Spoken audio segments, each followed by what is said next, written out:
Knowledge is power. Class is in session. Power 106. He who knows not and knows not that he knows not is a fool. Avoid him. He who knows not and knows that he knows not is a student. Teach him. He who knows and knows not that he knows is asleep. Wake him. He who knows and knows that he knows is a wise man. Follow him.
Teachers many,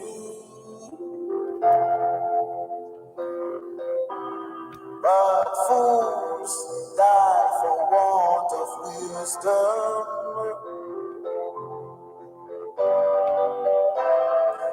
The rich man's wealth is in the city.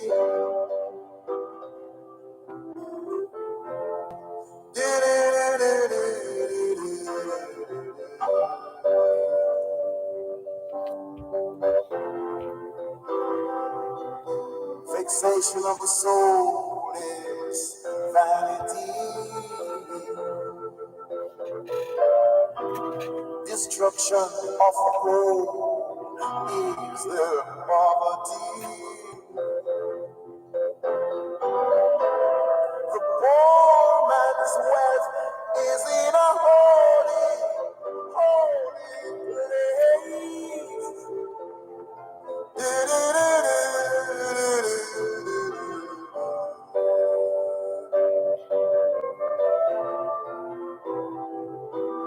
Why do you fight each other?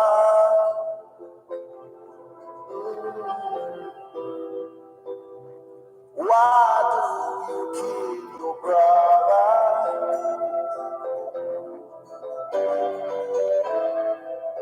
Then your reward will be the cemetery.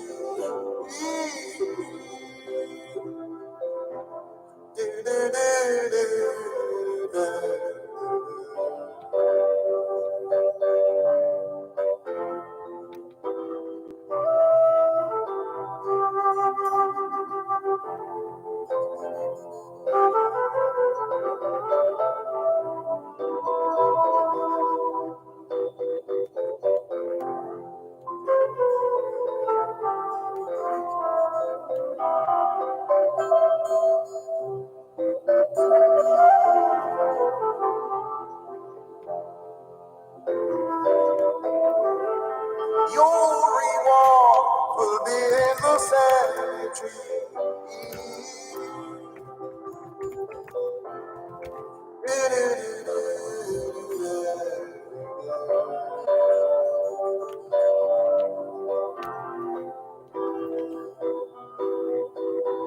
Hello? Fine, thanks. What's happening?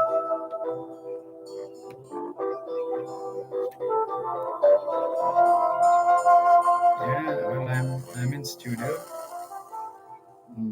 Walk Just took a into commercial break. Margins Pharmacy and you will feel better. The service is clearly different. Margins Pharmacy, call 876-703-6335. The time by Margins Pharmacy is 2:15. Exporters, importers, all stakeholders. Get the facts on Jamaica's Authorized Economic Operator, or AEO program, at the Jamaica Customs Agency's CCC online forum. Click, connect, and converse with Customs. Thursday, June 30, 2022, from 10:30 a.m. to 12:30 p.m. under the theme Jamaica's AEO program, facilitating a safer and more effective supply chain, locally and globally. Log on for AEO requirements and benefits and clarify any misconceptions. So click, connect, and converse with Customs. Thursday, June 30 at 10:30 a.m. Register at jacustoms.gov.jm. Jamaica Customs, keeping our customers in focus. Supreme Real Estate, licensed real estate dealers, the experts in residential, commercial, industrial, hotels, and villa sales, rentals, and leases. Supreme Real Estate, Main Street, Salem, Runaway Bay, St. Anne. Call 876-973-5026 or 876-973-6142 and email supremerealestate@cwjamaica.com. Destruction of poverty.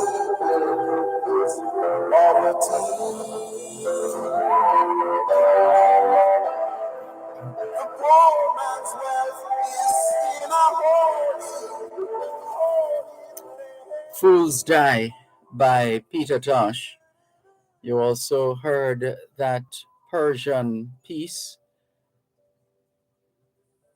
He who knows not and knows not that he knows not is a fool. Avoid him. He who knows not and knows that he knows not is a student. Teach him. He who knows and knows not that he knows is asleep. Wake him. He who knows and knows that he knows is a wise man. Follow him.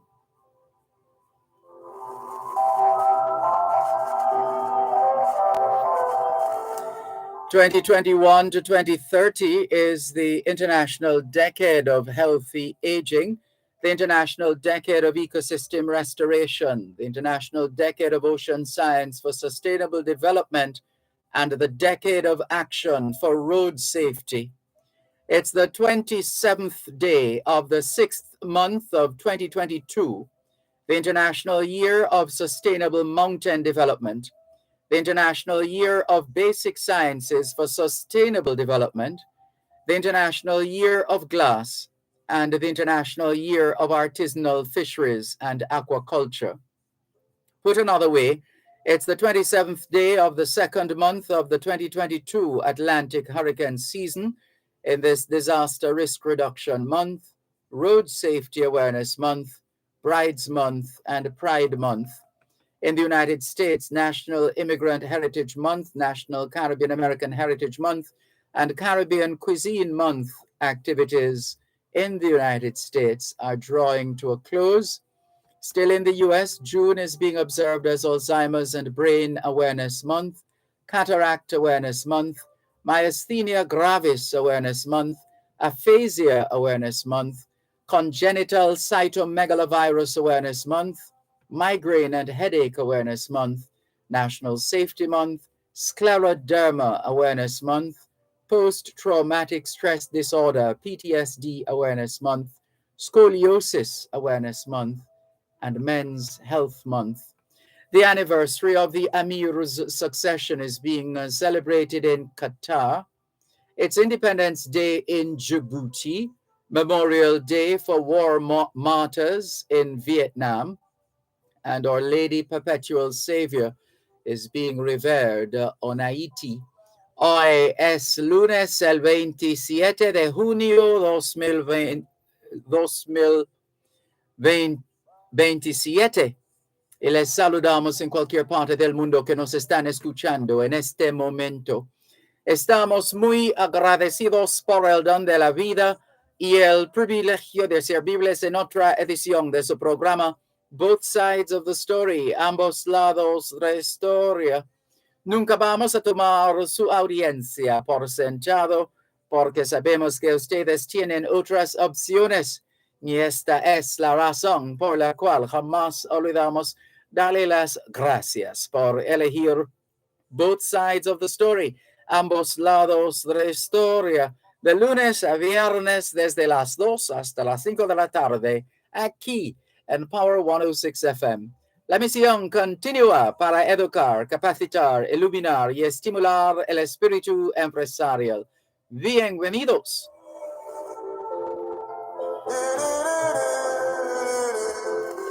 C'est lundi le 27 juin 2022 et nous vous saluons tous qui nous écoutez où que vous soyez dans le monde.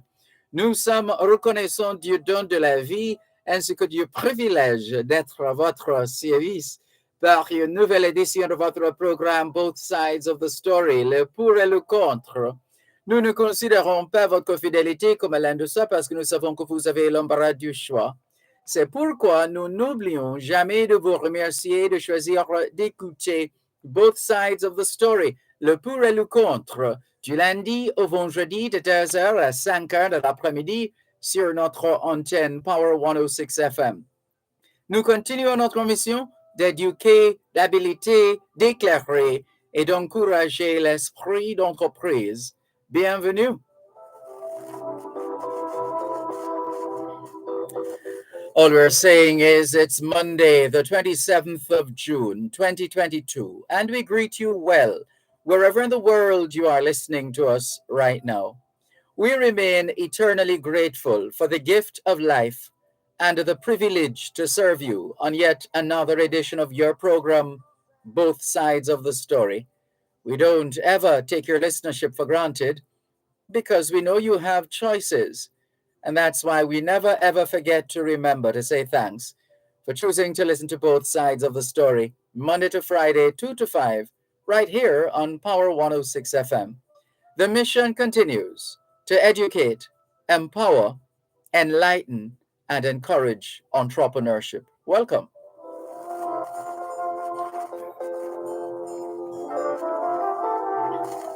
Good afternoon to those of you listening to us on 106.1, 106.3, 106.5, 106.7, and 106.9. From Morant Point to Negril Point, from the Goat Islands to Galena Point. This is Power 106 FM, serving Jamaica and the diaspora. Hello to those tuned in via the Power 106 FM app, which you've downloaded from the App Store or the Google Play Store, depending on the nature of your device. Downloading is free, listening is free, whenever, wherever. We thank those of you who have dialed a designated number to listen to Power 106 FM from the United States and the United Kingdom. If you're in the US and you wish to dial a number to listen to Power 106 FM, your number is 631-359-8281. 631-359-8281. Those in the United Kingdom who wish to dial a number to listen to Power 106 FM can call 0330-606-0953, 0330-606-0953. We're streaming live video on the Dervan Malcolm Facebook page. If you're not there yet, log on to Facebook in the search box atop the page. Type DERVAN MALCOLM, and you too will be able to not just hear, but see what's happening in the studios of Power 106 FM.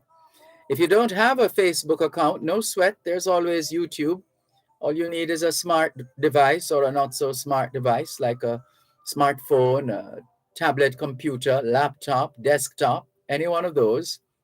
Then make sure you have internet connection, and not just connection, but importantly, connectivity.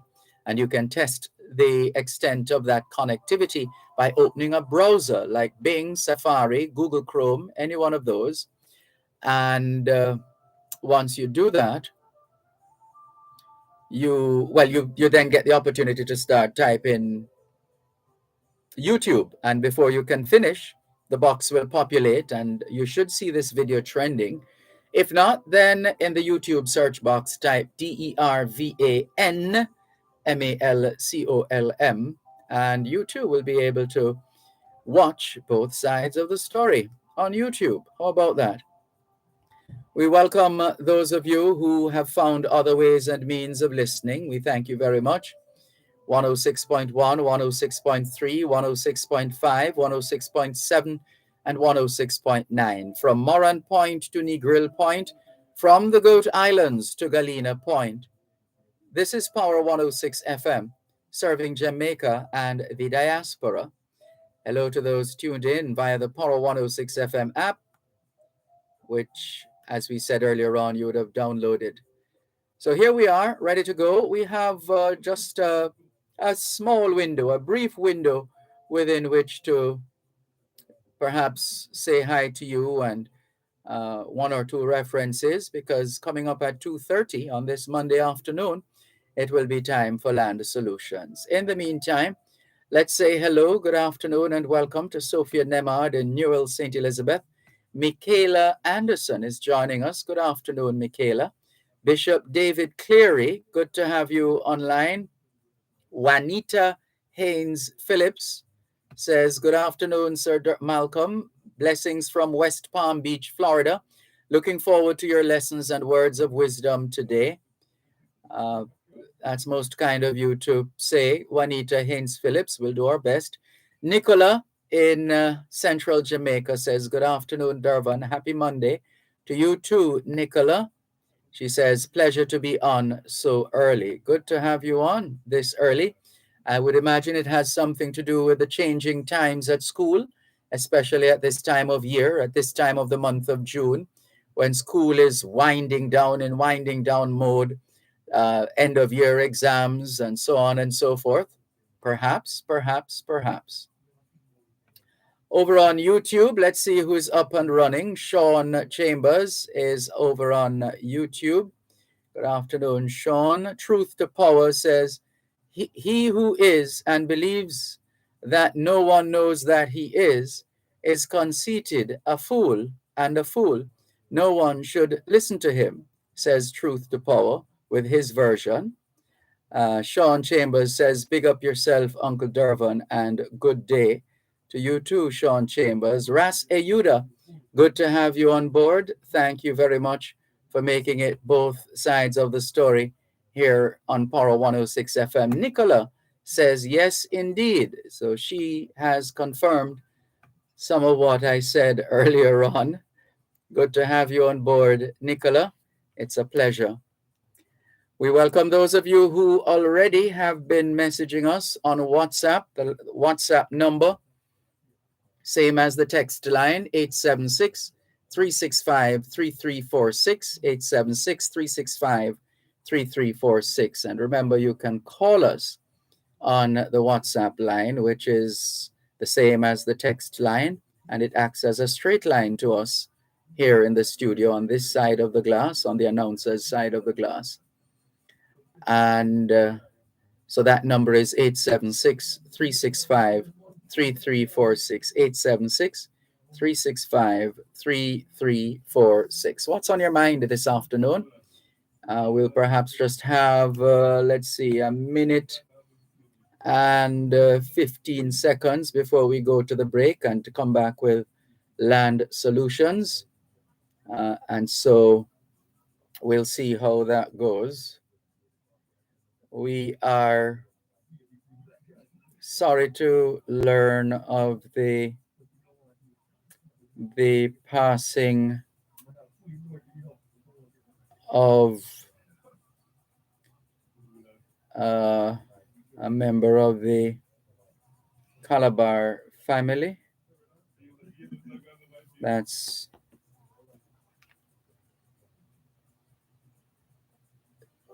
a father who has served in various capacities. Reverend Canon Dr. Jervis Angelo Morales Clark passed away this morning in his sleep. And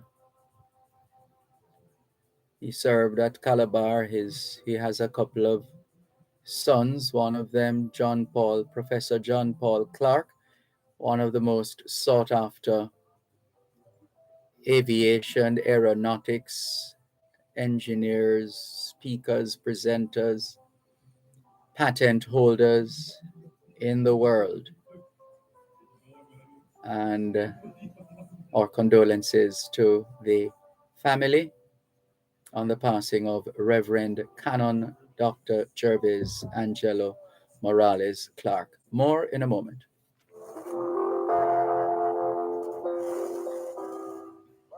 You're listening to Power 106 FM. The time is now 2:30. Exporters, importers, all stakeholders. Get the facts on Jamaica's Authorized Economic Operator, or AEO program, at the Jamaica Customs Agency's CCC online forum. Click, connect, and converse with Customs. Thursday, June 30, 2022, from 10:30 a.m. to 12:30 p.m. under the theme Jamaica's AEO program, facilitating a safer and more effective supply chain, locally and globally. Log on for AEO requirements and benefits and clarify any misconceptions. So click, connect, and converse with Customs. Thursday, June 30 at 10:30 a.m. Register at jacustoms.gov.jm. Jamaica Customs, keeping our customers in focus. There's a retirement crisis in Jamaica, with only approximately 10% of the working population saving towards retirement. Many people do not participate in a formal pension plan, such as contract workers and the self-employed, and some are not eligible for a government pension. Every member of the workforce has the opportunity to participate in a pension plan and secure a monthly income for their retirement. Join Real Business every Monday at 9:30 a.m. for an informative discussion with Peter Rose Hall, Managing Director of BPM Financial, discussing the importance of retirement planning and the solutions to move Jamaica out of this crisis. Retirement Wealth Creation is brought to you by BPM Financial Limited, taking you higher.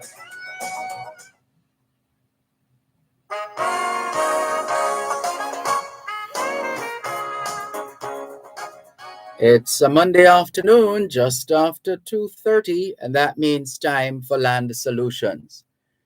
Land Solutions, the program where all your land-related matters are dealt with, anything at all to do with the sale or purchase of land, you've come to the right place.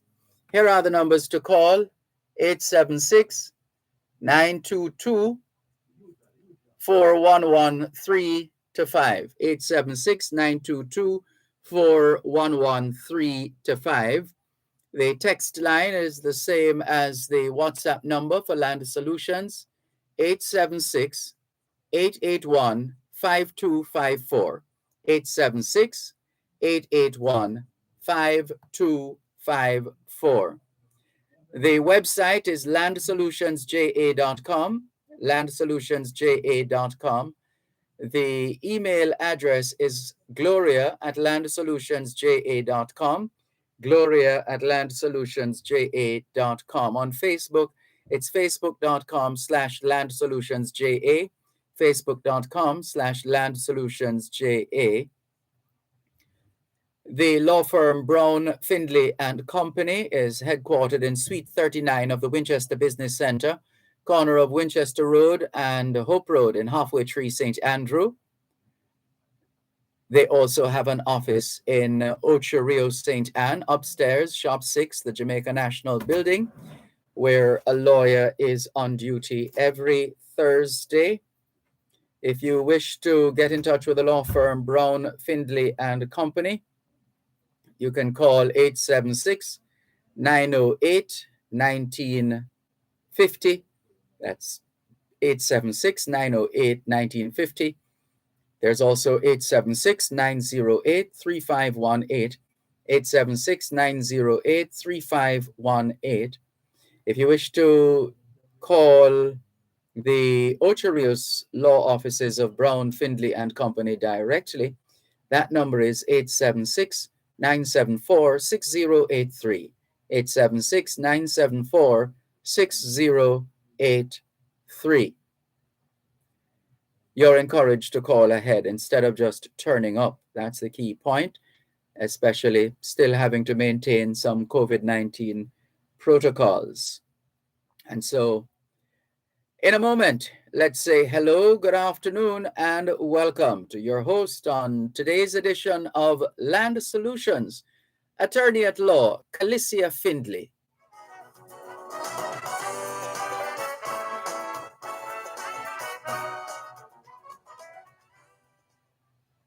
Thank you, Dervan. Good afternoon, and good afternoon, listeners. Thank you for tuning in to this edition of Land Solutions. As Dervan just said, I'll be your host for today.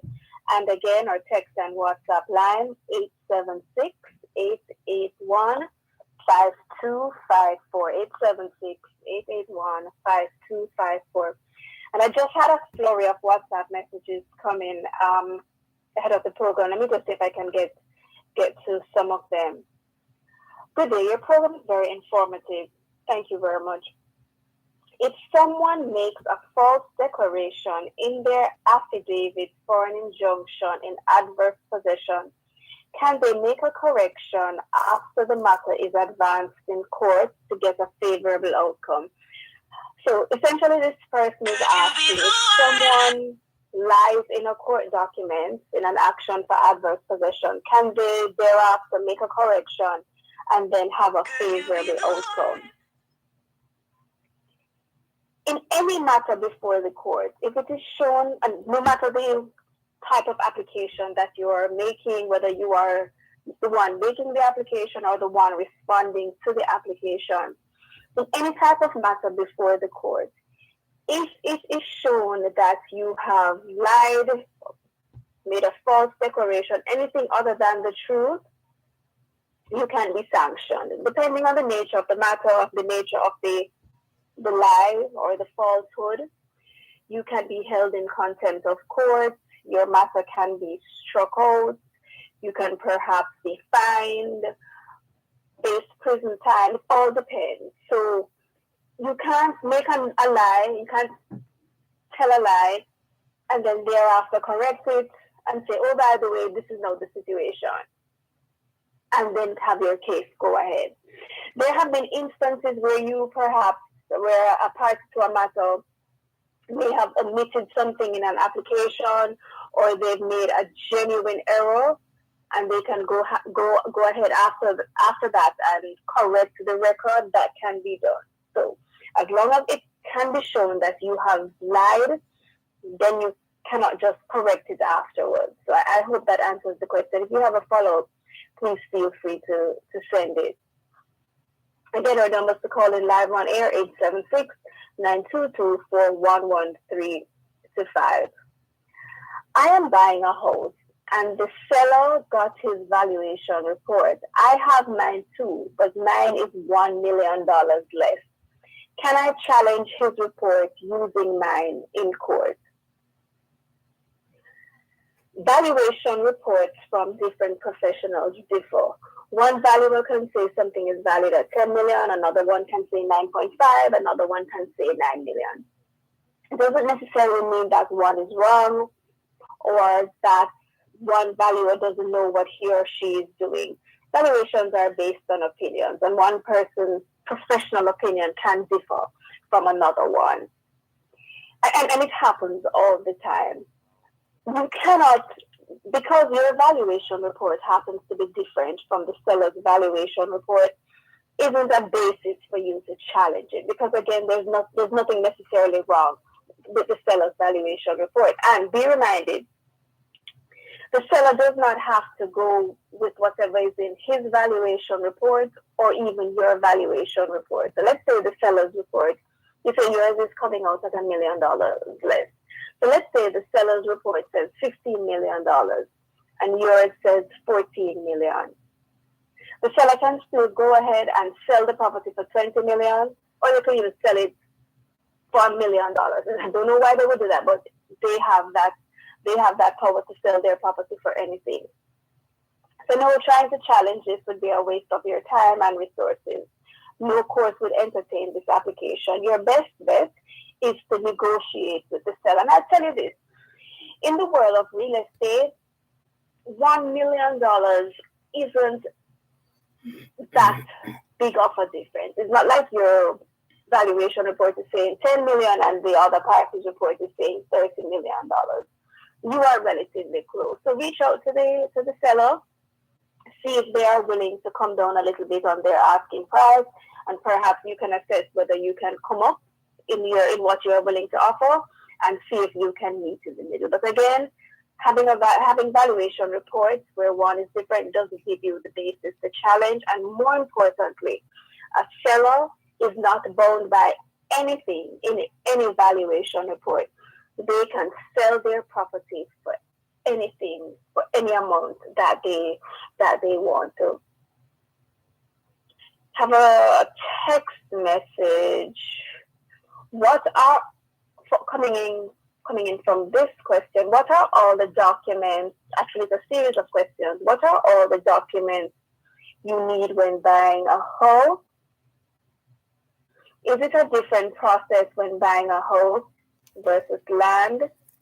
And 3, what if I don't want to get a valuation for it?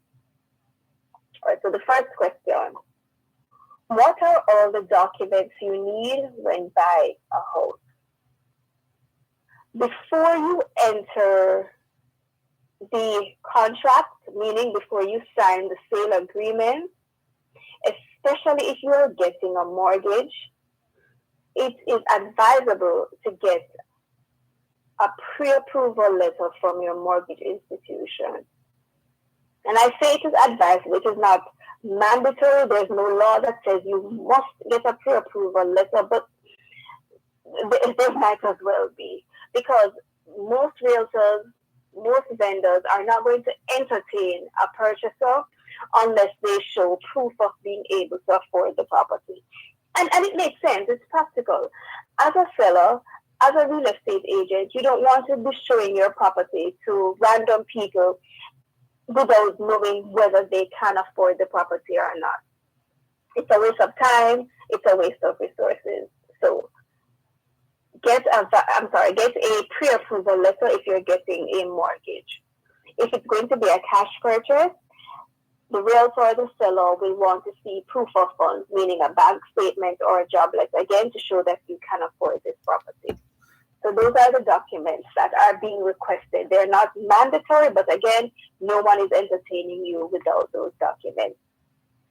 If you are getting a mortgage, meaning you're borrowing money from a bank or a building society to finance your purchase, then these documents are required. There's no getting around them. You have to get the valuation report. That's required if you're getting a mortgage. You have to get a surveyor's identification report if you're getting a mortgage. If the property will need to be repaired, if there's substantial repairs to be done, or if the property is old, you may need a structural engineer's report or an estimate or an invoice from a contractor outlining what the repairs will be. And let me just touch on those quickly, each document individually. With the valuation report, the name speaks for itself. This is a detailed document from a valuer who is a licensed professional, stating the value of the property, the market value of the property, the for sale value or the reserve value. That's usually the minimum sum that you should not go below if the property is being sold. So you must get a valuation report. The surveyor's identification report speaks to the property boundary. It tells you whether there are any breaches or any encroachment. No getting around that. You have to get that if you're getting a mortgage. And again, it is advisable that you get these 2 documents before you sign the sale agreement, or before you pay over a deposit, because you don't want to pay over a deposit on a $20 million home. You're buying the house for $20 million, pay over your deposit, and then only to realize the property is valued at $10 million. Because once you have signed the sale agreement, you are bound by that contract. You can't then try to cancel on the basis of, I thought the property was valued at $20 million and it's $10 million, so I want back my money. Once you have signed the sale agreement, once you have paid the deposit, you are now under a legally binding contract. And if you choose to cancel, you can lose your deposit. So to avoid all those issues, We advise prospective purchasers to get those reports, the particular server identification report and the valuation report, before they sign the sale agreement or pay the deposit. Usually you find out about the nature of the property after you enter the contract, and I'll expand on that after the break. This is Land Solutions. You're listening to Power 106 FM. The time is now 2:45. Do you own land and need your title now? Come to Geoland Title Limited. We do first-time title application, land surveys included, estate matters, lost title application, add, remove names on your registered titles. Have no land documents? Come see us. We can help. We're in Kingston, Manchester, St. Elizabeth, Clarendon, St. Anne, Westmoreland, and St. James. Or see us online, geolandonline.com, or call 754-6436. Open Monday to Friday, 8:30 a.m. to 4:30 p.m. Geoland Title Limited, your land partners. Land title is our business. You don't need a special place, it's active. Bedroom, living room, work, office. Move out of every hour sitting. You don't need the gym to do your thing. You want to feel good, you have this 30 minutes a day. 60 minutes if you want to lose weight. Jamaican people make we start moving because we want long life. Where we want long life. Where we want long life. Where we want long life. Move at this 30 minutes a day. A message from the Ministry of Health and Wellness. Land Solutions with attorney at law Calicia Findlay continues here during both sides of the story on Power 106 FM. Land Solutions, the program where all your land-related matters are dealt with. Anything at all to do with the sale or purchase of land, you've come to the right place. Here are the numbers to call: 876-922-4113-5. 876-922-4113-5. The text line for Land Solutions is the same as the WhatsApp number, which means you can not only send your text messages, but also your WhatsApp messages. And that number is 876-881-5254. 876-881-5254. The email address is gloria@landsolutionsja.com. gloria@landsolutionsja.com. On Facebook, it's facebook.com/landsolutionsja. facebook.com/landsolutionsja. The law firm Brown, Findlay and Company is headquartered in Suite 39 of the Winchester Business Center, corner of Winchester Road and Hope Road in Halfway Tree, St. Andrew. They also have an office upstairs, Shop 6, the Jamaica National Building in Ocho Rios, St. Anne. In fact, a lawyer is always on duty at the Ocho Rios offices of the law firm Brown, Findlay and Company every Thursday from 10 a.m. to 1 p.m. From 10 a.m. to 1 p.m. every Thursday, you'll find a lawyer on duty at the law firm Brown, Findlay and Company, their Ocho Rios office, Shop 6, upstairs, the Jamaica National Building in Ocho Rios, St. Anne. Remember to call ahead instead of just turning up. Call ahead and you'll be advised accordingly. The numbers to call the law firm Brown, Findlay and Company: 876-908-1950, 876-908-3518, or you can call the law offices of Brown, Findlay and Company in Ocho Rios, 974-6083. That's 876-974-6083. Once again, here's attorney at law Calicia Findlay. Continuing with this message, I was responding to this question: what are all the documents you need when buying a house? And as I was saying, if you're getting a mortgage, you will need a valuation report and a surveyor's identification report. Those are mandatory. After you get your valuation report, and the valuation report may speak to it will speak to the condition of the property, whether it is in excellent condition, fair condition, poor condition, whether repairs are needed, etc. If your valuation report says substantial repairs are needed, or the life of the property is short given the state of repairs, then your loan institution may require a third document, which is called a structural engineer's report, and that speaks to the structural integrity of the property. Some institutions also request this report if your property is over a certain age. I think if it's over like 40 or 50 years, they also request a structural engineer's report. So again, surveyor's ID report, valuation report, and perhaps a structural engineer's report. The second part of the question, is it a different process when buying a house versus buying land? The process isn't different. It's the same process, the same documentation is required. If you're getting a mortgage, you still need a valuation report and a surveyor's identification report. Obviously, you would not need a structural engineer's report because there's no building on the land. The same documents are done up, same agreements for sale, same process. So no, the process is not different whether it's a house or land. The third part of the question now, what if I don't want to get a valuation? We see this happening sometimes. Again, if you're getting a mortgage, there's no getting around that. If it is a cash purchase, many times purchasers opt not to get the valuation report because they are confident in the approximate value of the property, especially if they have found the property using a real estate agent.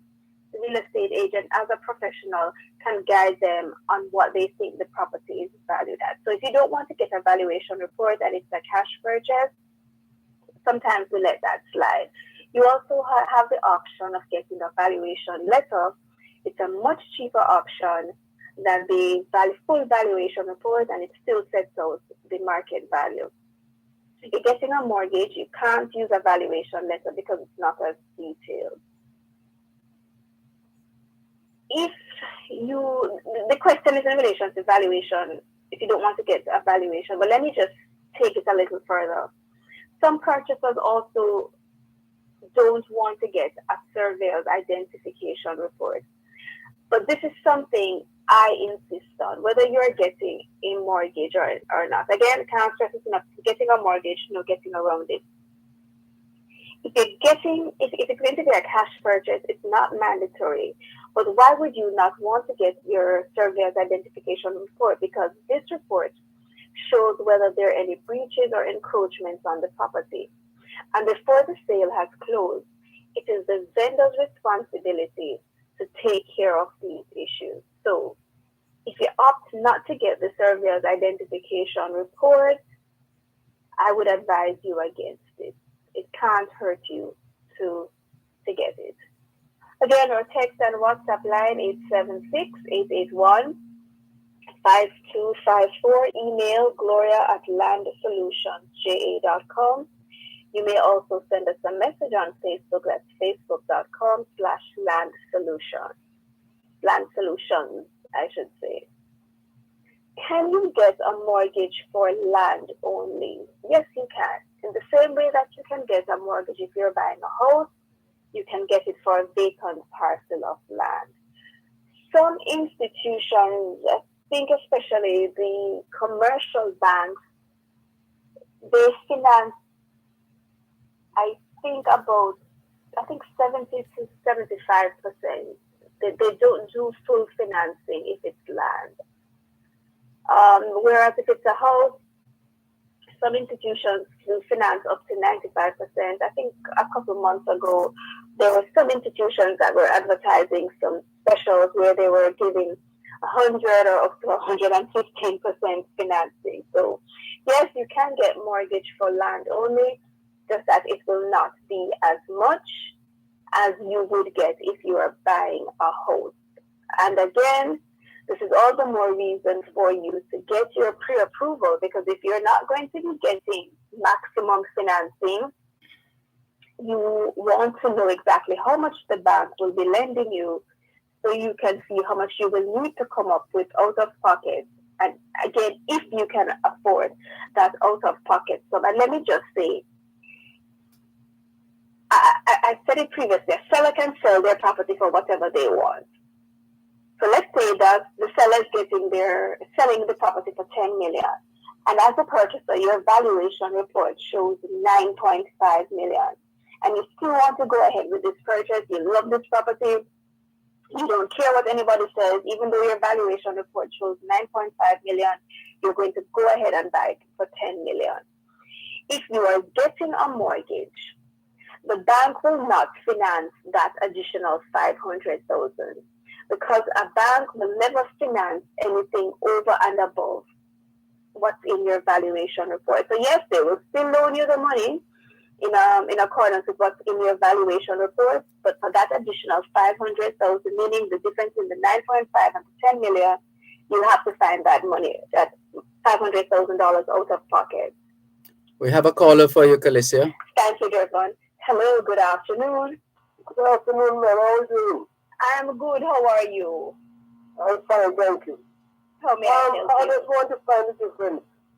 I was told in writing a will. I know what the will is, the will information the requirements are, but do you know of something they call a living trust? Is it better than a will? And how does it work? I don't know. You know, living trusts are not really applicable in Jamaica. I find that living trusts are used mostly in overseas, in the US and in Europe. But we have something similar. You could do a power of attorney. Hello? Yeah. You're not hearing me? Hello? Not hearing too well. Hang up, and I will respond. I think if you hang up, it may be a little clearer. So this caller is asking about a living trust versus a will and which one is better. And as I was saying, living trusts are not something in our jurisdiction, but there are similar documents, similar ways to achieve what a living trust is used for in other jurisdictions. So he could do a power of attorney, but again, the power of attorney is just while you are alive. So it's only valid for while you are alive. You can do a trust. It's a trust deed, which must be done within 1 year of you acquiring the property. Or you can do a life interest, adding someone to your property or to your title for the term of your life. Those are all different vehicles that we can use to achieve something similar to a living trust. So I hope this answers your question. Feel free to send me a message if you have any more questions. Let me go over to our Facebook page. And that's facebook.com/landsolutions. If there are two persons on a title and one is ill and unable to sign, can the other person sell the property? So again, let me go again, I should say. If there are two persons on a title and one is ill and unable to sign, can the other person sell the property? Yes, if they want to go to prison. All right, let me behave myself and not be facetious. No, you cannot. Two persons on title, you should have both persons signing the sale agreement. Anything else will be fraudulent. If the one person is incapacitated, if they have the mental capacity to do a power of attorney, they can. I think if they can sign a power of attorney, then they can very well sign the sale agreement. If they are completely incapacitated, they don't have any mental capacity, no physical capacity, absolutely nothing, then clearly they can't sign. The other person or someone else who is maybe a relative or who has the requisite capacity may have to apply to the court for what we call legal guardianship. That is an order from the court giving that person authority or the permission to step into the shoes of that person to become their legal guardian. And in so doing, they can enter contracts on behalf of that person. So if someone is incapacitated, really the only way someone or the other person on the title with them can sell the property is if they become their legal guardian or if they get some other order from the court giving them the authority to sign and sell the property. That's the only way it can be done. And you can't just say, all right, here's a letter from a doctor showing that this person can't sign. That's not enough. Who is to say that the day after this letter was done by the doctor, the person didn't recover? You know, and then if that happens, that person would have every right to sue you for fraud. Because you don't want to be in a position where you sell this property and then you have to now account to this other person. Because that not only can you be sued for the proceeds of the sale, but that is fraudulent and you can end up in prison. So no, must have an order from the court. This is Land Solutions. Coast to Coast Concrete, the high quality concrete for fencing, roofing, foundation, and road surfacing. Call 876-754-7472. The time by Coast to Coast Concrete is 3 o'clock. PSOJ's Crime Stop Jamaica 311 unsolved. We need your help to solve the brutal murder of Ricky Shrimpy Bailey. 5:10 a.m. Wednesday, January 1, 2020. Mr. Bailey had just left a New Year's party at Savannah Park when he was attacked and shot to death. Crime Stop Jamaica and concerned citizens are offering a total reward of $800,000 for information leading to the arrest and charge of those responsible. Call Crime Stop Jamaica 311. Solving crime pays. Farmers, come for a candid conversation with the Minister of Agriculture and Fisheries, the Honorable Pernell Charles Jr. Learn more about the agricultural sector and the role we all play with its development. That's a Morning with the Minister, every second and fourth Friday of every month during Farm Talk with Alfie McKenzie, right here on Power 106 FM.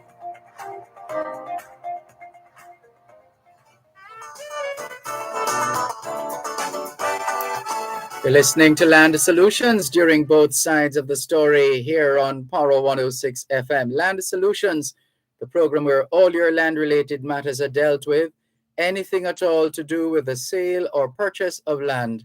You've come to the right place. Here are the numbers to call: 876-922-4113-5, 876-922-4113-5. The website is landsolutionsja.com, landsolutionsja.com. On Facebook, it's facebook.com/landsolutionsja, facebook.com/landsolutionsja. The email address is gloria@landsolutionsja.com, gloria@landsolutionsja.com. If you wish to get in touch with the law firm Brown, Findlay and Company, they're headquartered in Suite 39 of the Winchester Business Center, corner of Winchester Road and Hope Road in Halfway Tree, St. Andrew. They also have an office at Shop 6 upstairs, the Jamaica National Building in Ocho Rios, St. Anne. You're invited to call ahead before turning up. Those numbers, 876-908-1950. or 876-908-3518. There's also the straight line to the Ocho Rios offices of Brown, Findlay and Company, 876-974-6083, 876-974-6083. And a lawyer is on duty every Thursday at the Ocho Rios offices of the law firm Brown, Findlay and Company, from 10 a.m. to 1 p.m. Once again, here's attorney at law, Calicia Findlay. Thank you, Dervan. Continuing with our text messages. When a person needs to take off another one from the property title, what information would be needed for the lawyer to work with? It depends on why you are taking the person off the title. And there are a couple of scenarios. Let me just go through them quickly. So let's say there are two people on title. Both parties have agreed that one person no longer wants to be on the title, and the person who is coming off is free to just sign over everything. They don't want any money, nothing at all. In that case, we would do a transfer by gift. So two people on title A and B would then be transferring to A because B now wants to come off the title. In terms of particulars, of course, we would need the title and we would need all both parties' information: name, address, occupation, TRN. In that case, we would also you would be paying transfer tax, and that, as I find that confuses persons a bit. You're saying, well, A and B are on title, B is coming off, A is saying you're not really transferring anything, but actually you are, and the government says you are. Fine, thanks. So the government deems it a transfer because A and B are transferring the interest of A and B to A. So Sure, you one pay moment, transfer please. tax. So again, that's if you have two people on title and both of them agree that one is coming off and that one person doesn't want any money or anything. We have a caller on our Dervan. text line. Thank you, Dervan. One moment, please. All right, go right ahead now, please. Hello? Hello, caller? I'm not hearing Dervan. Can you hear? She's on the line. Go ahead, caller. Caller, can you go? I'm asking you, if I'm married, my husband bought a property and he put my name on it, right? Yeah. I know that we are not getting along. What if it was him who bought the property? It's my husband. What can I do? Go again. You're married, you're not getting along, your name is on the property. What was the last part I didn't hear? I'm asking him, what do I do? If my husband can sell the property without me being there or doing something. No, if your name is on the title, he should not be able to sell the property. If, God forbid, he tries to sell it or he has sold it, that means it's fraudulent and he can be sued. But if there are two names on the title, both of you need to sign the paperwork. Oh. If you don't trust him, if you think that he's going to be trying to do something, what I would advise you to do is to put a caveat on the property, because once the caveat is there, if he tries to transfer it, then you will be notified. Okay. All right. So I can go ahead and put on an addition on the house without me signing a paper? I wouldn't do that. Because yes, you can do that, but I wouldn't do that. Because one, you are increasing the value of the house, and he's going to also be entitled to that, to share in that increase. And two, yeah, I wouldn't do that. I would sort things out first, either see if he can buy you out or you buy him out, but I wouldn't add on to that property, and there are issues currently between you and him. Okay. Yes. Thank you very much. You are welcome. All the best. All right. Continuing with that message, if there are two persons on title and, no, I'm sorry, I think I dealt with that one already. This is the question I was dealing with. I'm sorry, so many messages are coming in. This person wants to know what's the process and what needs to be done where you're removing a name from a title. And I said it depends on the circumstances. So I said if there are two people both agree, we will do a transfer by gift. Moving on to another scenario now. So if there are two people on title, one wants to come off, but they want to be bought out. In that case, it obviously would not be a transfer by gift, it would be a sale agreement, because one person wants money for the property. And this is actually what happens most often. It happens, but you rarely see someone agreeing to come off a title without some form of compensation. And they have the right to hold out. Because once your name is on title, whether you help to buy the property or not, once your name is on the title, you have a legal interest. And if you want to hold out some money, that is perfectly within your right. So if you want to come off the property and you want to be bought out, the attorney will prepare an agreement for sale. So let's say the property is worth $20 million and there's two of you on the title. Each of you will be entitled to $10 million share in the property. So you will be bought out for $10 million.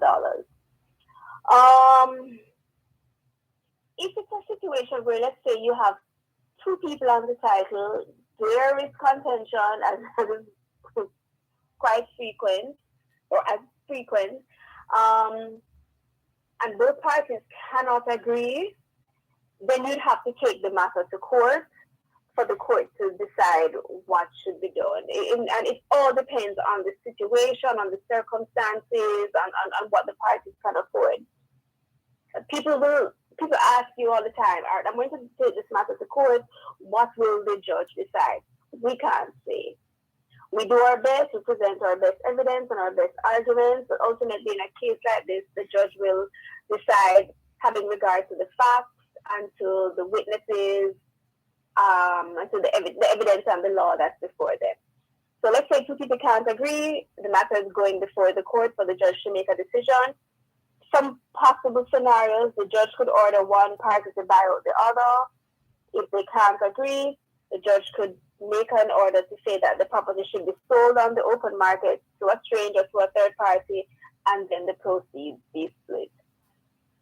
And I think finally, let's say you want to remove a name from a title because one person has died.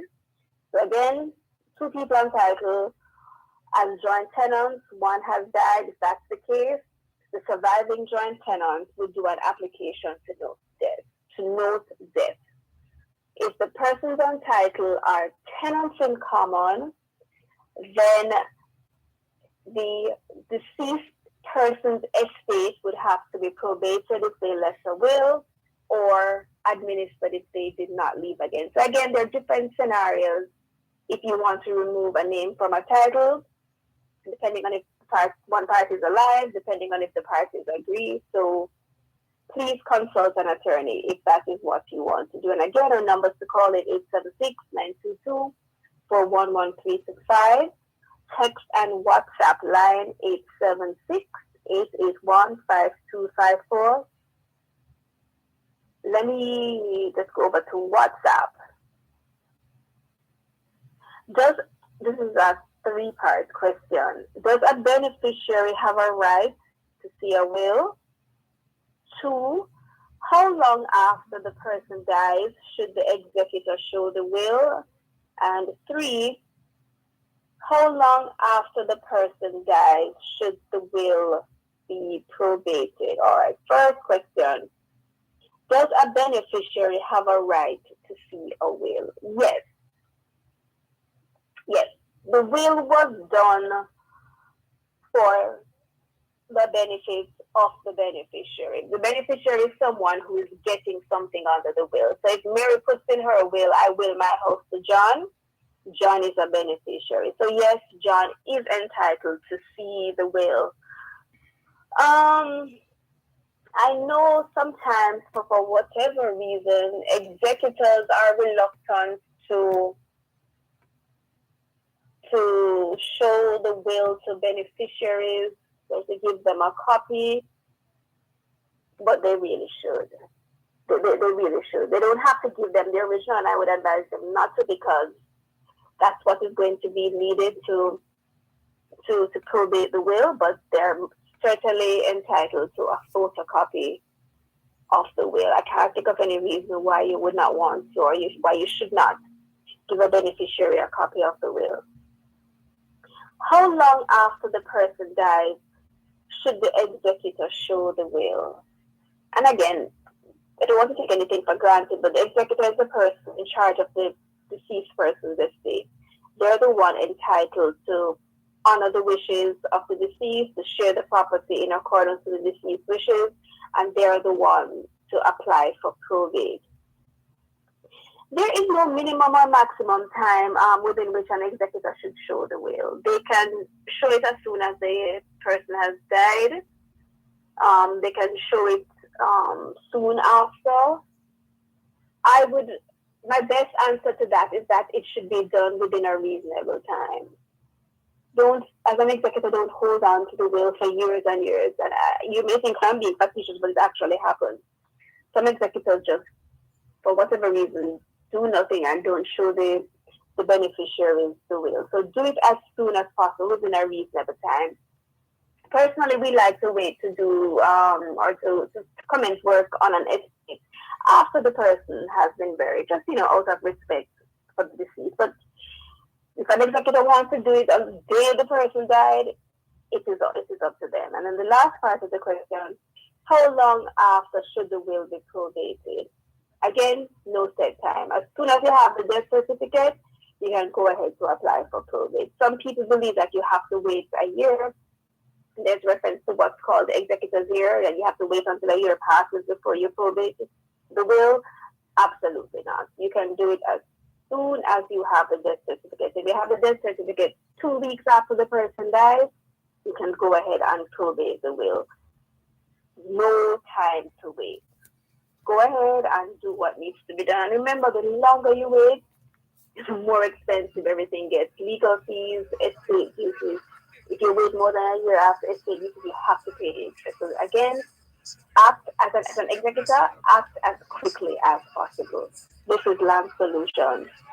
The NWC Contact Center, serving you in so many ways. Call 888-225-5692 or 888-CALL-NWC. The time by the NWC is 3:15. Exporters, importers, all stakeholders. Get the facts on Jamaica's Authorized Economic Operator or AEO program at the Jamaica Customs Agency's CCC online forum. Click, connect, and converse with Customs. Thursday, June 30, 2022 from 10:30 a.m. to 12:30 p.m. under the theme Jamaica's AEO program, facilitating a safer and more effective supply chain locally and globally. Log on for AEO requirements and benefits and clarify any misconceptions. So click, connect, and converse with Customs. Thursday, June 30 at 10:30 a.m. Register at jacustoms.gov.jm. Jamaica Customs, keeping our customers in focus. The Jamaica Gasoline Retailers Association is reminding all road users to develop safe driving practices, especially with the escalating carnage on our roads. Remember, no texting while or when crossing a busy thoroughfare. Don't drink and drive. Observe pedestrian crossings. Also remember that child safety is everybody's business. Avoid speeding and help save lives. Call 876-929-2998. Your health is key to your wealth. Suffering from muscle, joint, neck, back, and other pain? The Rehabilitation Institute of the Caribbean, providing medical care for function and performance in association with Winchester MRI, Jamaica's first choice for MR imaging. Immune Active Denk, a combination of key active ingredients designed to boost the body's natural defense. And Almighty Studios, a recording studio where they create worship music to praise, to worship, and to serve, presents Rehabilitation Now, a 30-minute feature on physical medicine and rehabilitation for people overcoming pain or dysfunction from injury or disease that affects muscles, tendons, nerves, and joints. Rehabilitation Now with host Alicia Taylor and rehabilitation physician Dr. Paula Dawson airs every Thursday, 5:30 to 6 p.m. on Power 106. Free your body from aches and pain with Rehabilitation Now.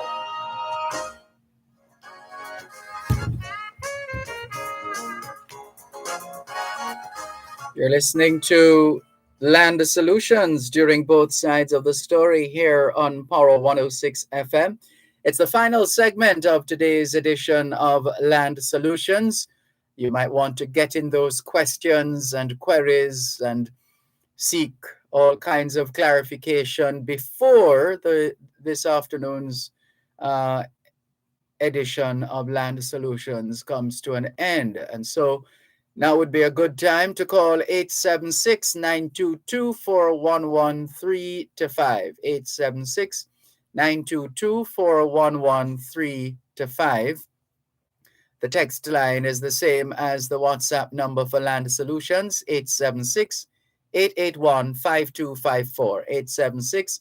876-881-5254. The website is landsolutionsja.com. landsolutionsja.com. The email address is gloria@landsolutionsja.com. gloria@landsolutionsja.com.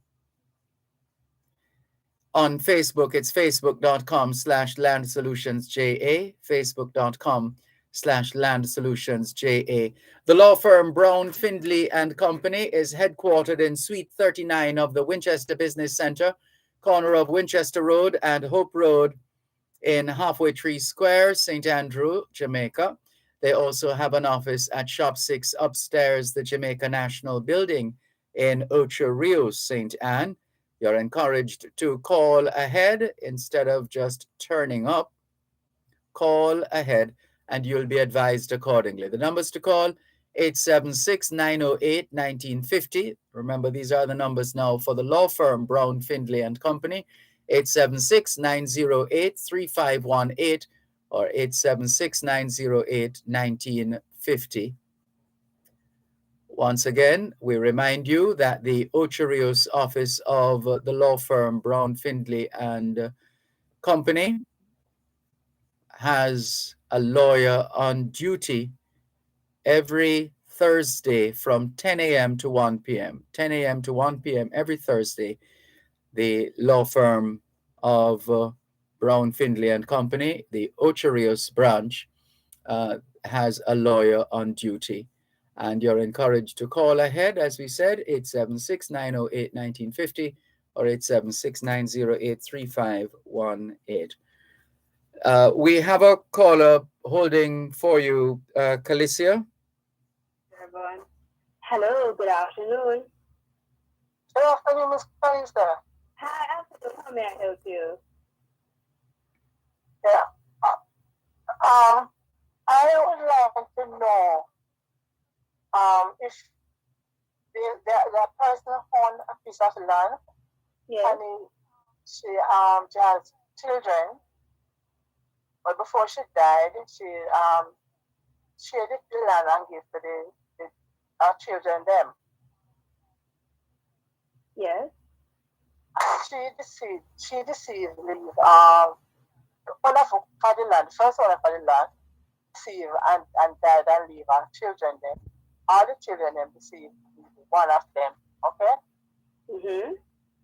He has children and his brothers and sisters and grandchildren also and things. I want to know if any of the grandchildren have a right to survey the land and take their share without having any approval of anyone to do it. And then the rest of grandchildren. I don't think so. They could only claim a piece of it if they have been living on it. So they can't just come out of the woodwork and say, I am a grandchild of this person, therefore I am entitled to this property. But unless they have a will, did someone will it to them? No. Okay. No, they can't, just by virtue of being a grandchild. They can't claim it just by virtue of being a grandchild. Okay.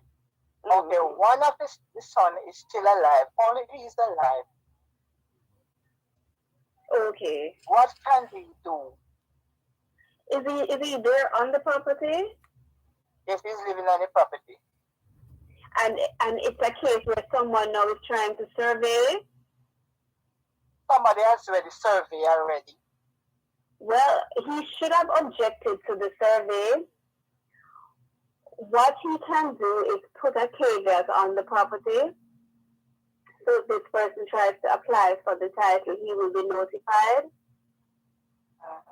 Do you know if the person has already tried to apply for the title? Yeah, they try, and he went to them and stopped it. So there's a conflict going on with the land because is it in court? Is it in court? They're having conflict. Hello? Hello? Are they in court over this matter? No, they don't go in court. Well, if I were him, I would take him to court because he needs to get a stop order to prevent this person from doing anything further on the property in terms of trying to get the titles. I would take him to court. But as the rest of grandchildren, then do you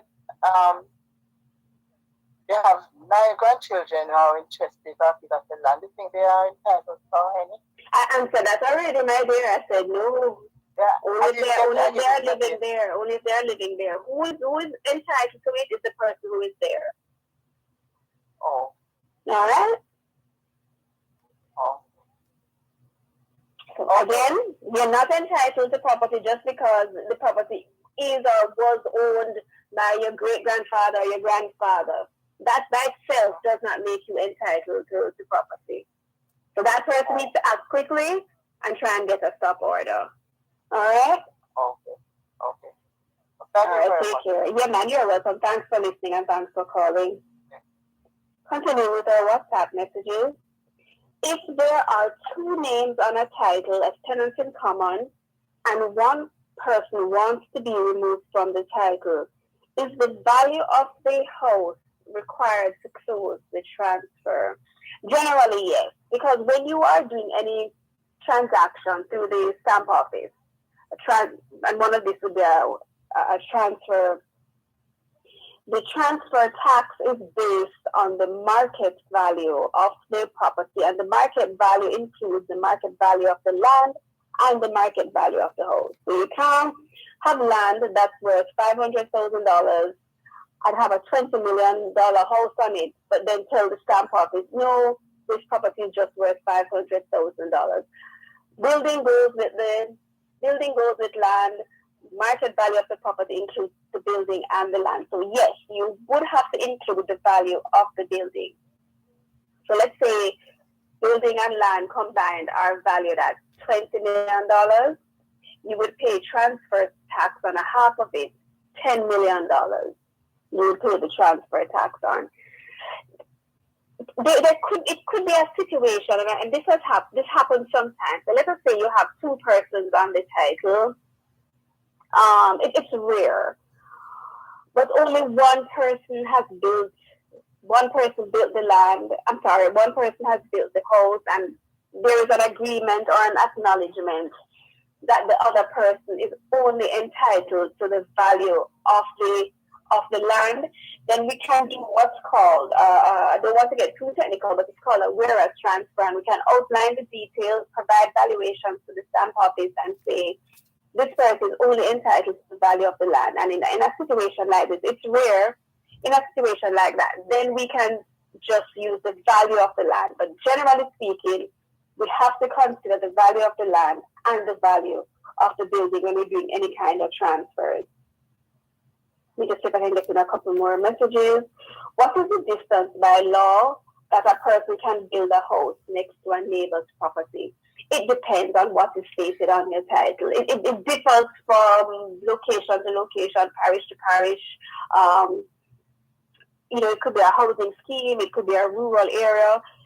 Let's say it's a housing scheme in Portmore. You may have a distance of 5 feet or 10 feet, whereas in a rural area, it may be 20 feet or no distance stated at all on the title.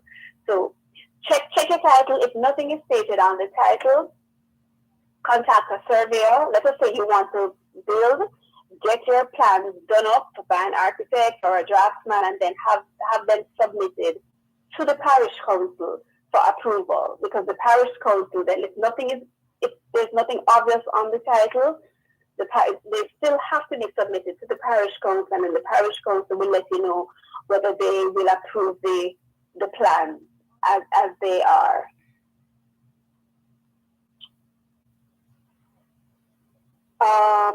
Someone's father died leaving a title for a piece of property that was left in their hands. But that person's uncle wanted the title and refused to hand it to him. So he put a block on the title saying they can't use it. Is this legal? Probably is a caveat. You can put a caveat on a property if you can show that you have some entitlement or some interest in the property. If it comes down to it, it doesn't mean that you are necessarily going to be successful if you try to force that interest. But if you can show, hey, I built this property, or I paid a deposit on it, or something, then you can put a caveat on the property. If you are on the receiving end of the caveat, so let us say someone has put a caveat on your property and you object to it, then you can take them to court to challenge the caveat. And then the court will decide whether this person has a legal entitlement. Because unfortunately, there is a lot of fraud sometimes. Sometimes people can come up with documents, and sometimes people genuinely are mistaken. And like with this caller before, and we see it all the time. Other people think that they have an automatic right to property just because it is owned or was owned by a relative of theirs. And we see that happening from time to time. So if you have a caveat put on your property, ensure you consult with an attorney to see how best you can challenge it. If it is that the person has an interest and your challenge won't be successful, then see how best you can negotiate to have the caveat lifted or to see how best perhaps discuss compensation. Thanks as always for tuning in to another edition of Land Solutions. Feel free to keep your messages coming. I've been your host for today, Khalesia Finley. And thanks as always to Dervan and the entire team at Power 106. Take care and have a good rest of the afternoon.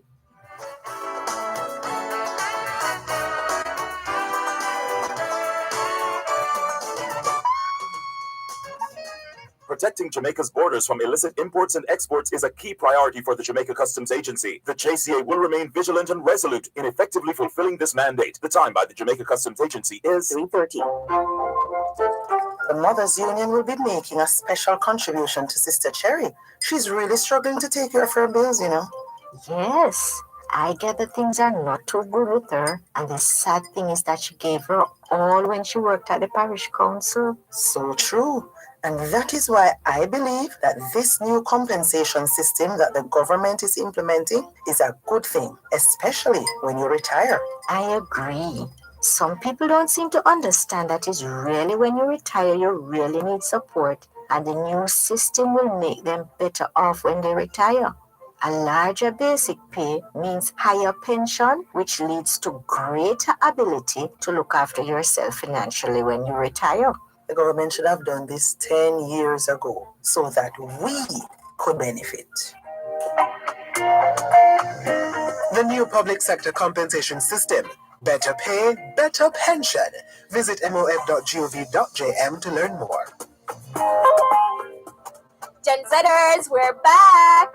Gen Z returns with a new look, fresh faces, hot topics, and a whole new vibe. We're talking finance, dating, dancehall. You think it? We discuss it. You don't want to miss it. So join us Saturdays at 10 a.m. on Power 106 FM and 6:30 p.m. on TVJ. Gen Z, a show for the youths, by the youths. We have been sharing their inspiring stories. 13 winners in 8 categories. Now, join us on Monday, June 27 at 8:30 p.m. for the RJR Gleaner Honor Awards presentations. Tune in to TVJ and on YouTube at Jamaica Gleaner for the presentations, entertainment, and the big reveal, the RG Platinum Award winner. It will be a night of hope and celebration.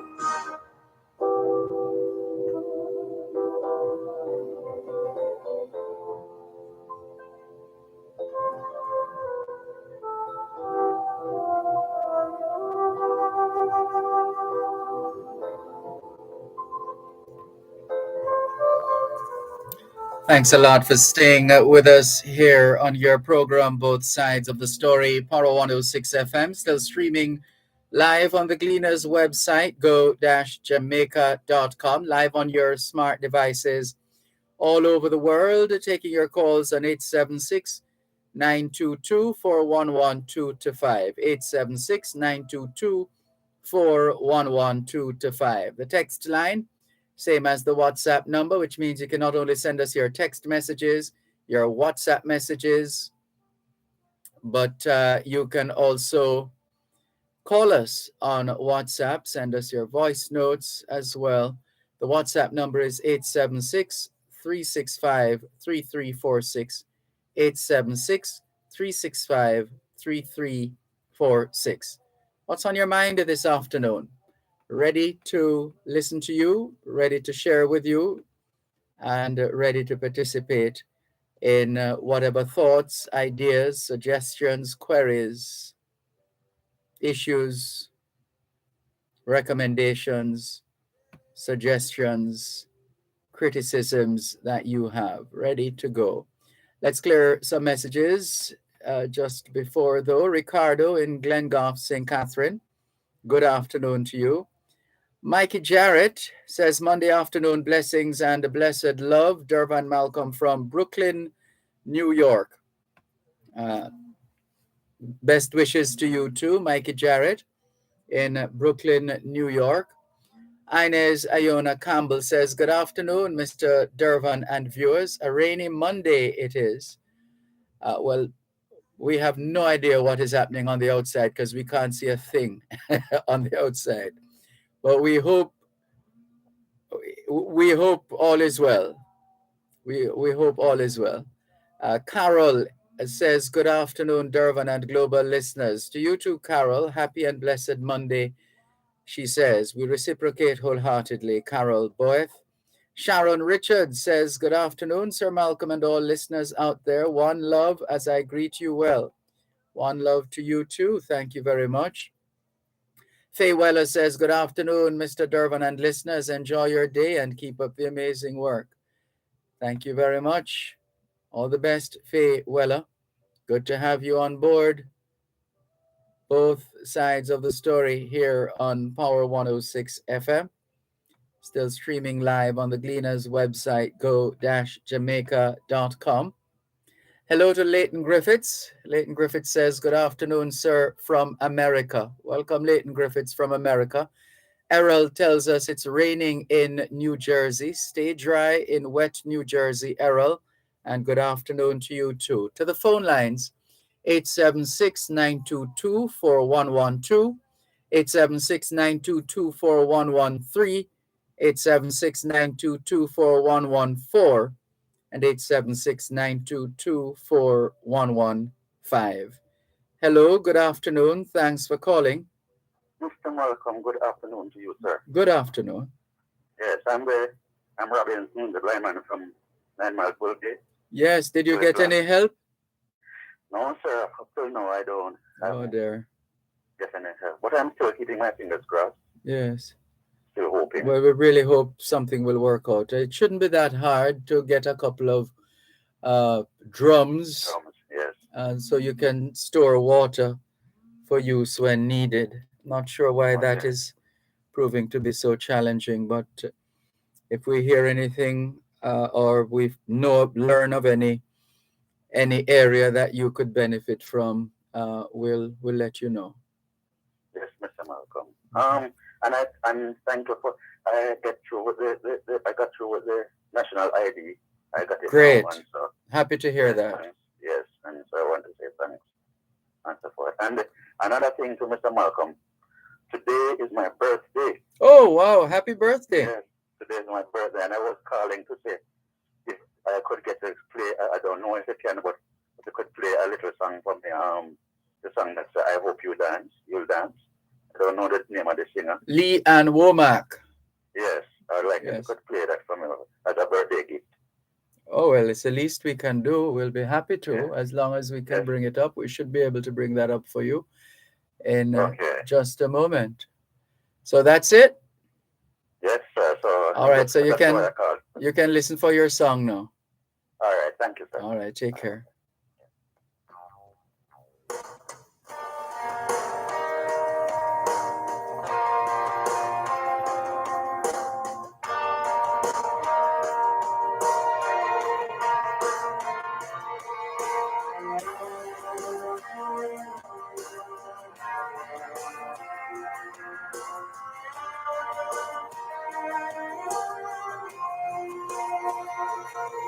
I hope you never lose your sense of wonder.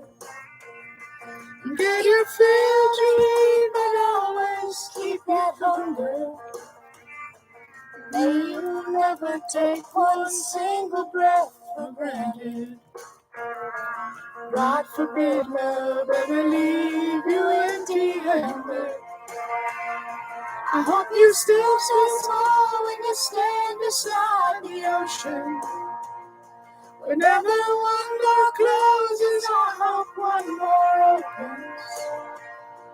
Promise me that you'll give faith a fighting chance. And when you get the choice to sit it out or dance, I hope you dance.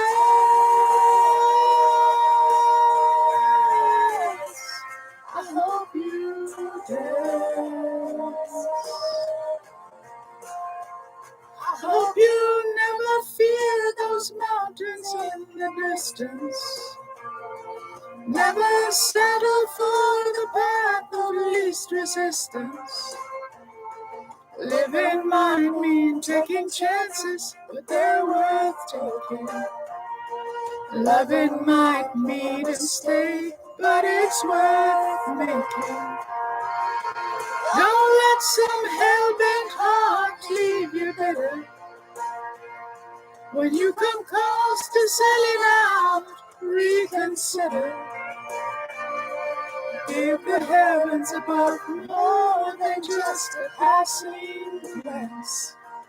And when you get the choice to sit it out or dance, I hope you dance.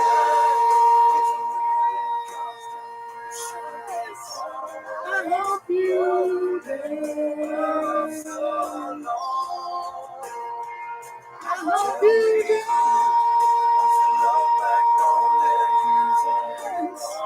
I hope you dance.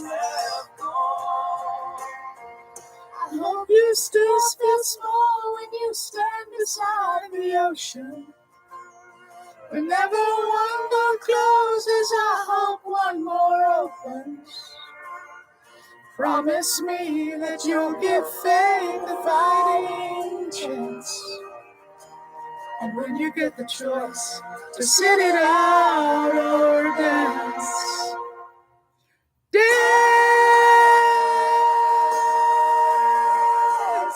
I hope you dance. I hope you dance.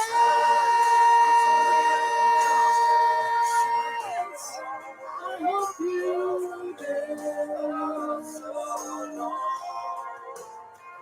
I hope you dance.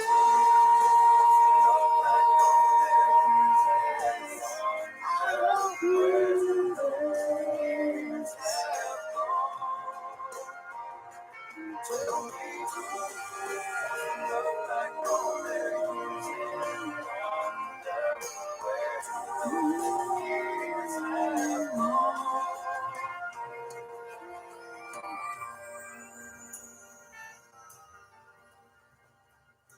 Especially for Mr. Robinson. That's his song that he requested. Today is his birthday. All the very best to you. And indeed, we hope you dance, as Lee Ann Womack says. Let's clear some more messages. We see Miss June, Lady June from Norway is holding on the line. Just a moment. Coming to you in just a moment. Velta Wilson in St. Thomas, good afternoon to you too. Exley Montgomery says, good afternoon, teacher, to you and your listeners. It's here raining in Queens, New York. Keep safe. And you do likewise. Stay dry in wet Queens, New York. Let's go now to Oslo, Norway, and say hello to June. How are you? Your month is drawing to a close. Good evening to each and everyone. It's raining also here in Oslo. Oh, really? This is what, global raining? Goodness, global rain. It's a lot of rain.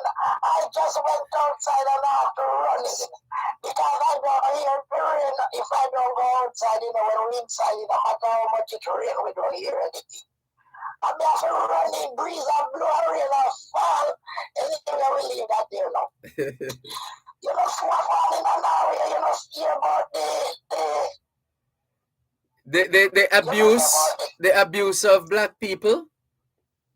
No. Which one? Friday night. You never see the Oh, you mean the pride parade that was supposed to take place, and there was an attack. I think 2 people, was it 2 who were shot? 2 died. 2 died at a bar. Yeah, it's not far away from me, no, say about. If it was when I was young and walking fast, I would say 20-minute walk. Mm-hmm. And now to me, all I have to calculate, I say 25, 30. I know far, we live right in the city, and I live close to everything. But I thought Norway was quite liberal. Is it the first time that this kind of a an attack on the LGBTQ community is taking place, as far as you're aware, in Norway? I think 10, 11 years ago there was a Oh, yes. attack here in Norway, but You're correct. Norwegian do it. You're correct. That happened about 10 or 11 years ago as well. One moment, please. Hold a moment, please. You're listening to Power Hold on, 106 please. FM. The time is now 3:45.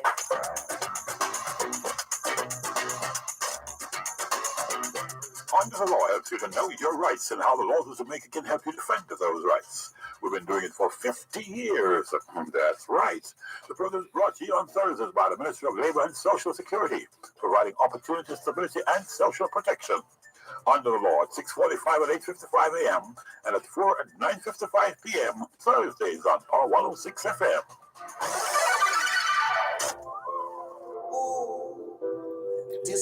Yes, Miss June, back with you. Yes, I am. So I don't know anything about it, but since I live here the first time, but I understand that I don't know. You are really a rumor. It's Muslim extremists.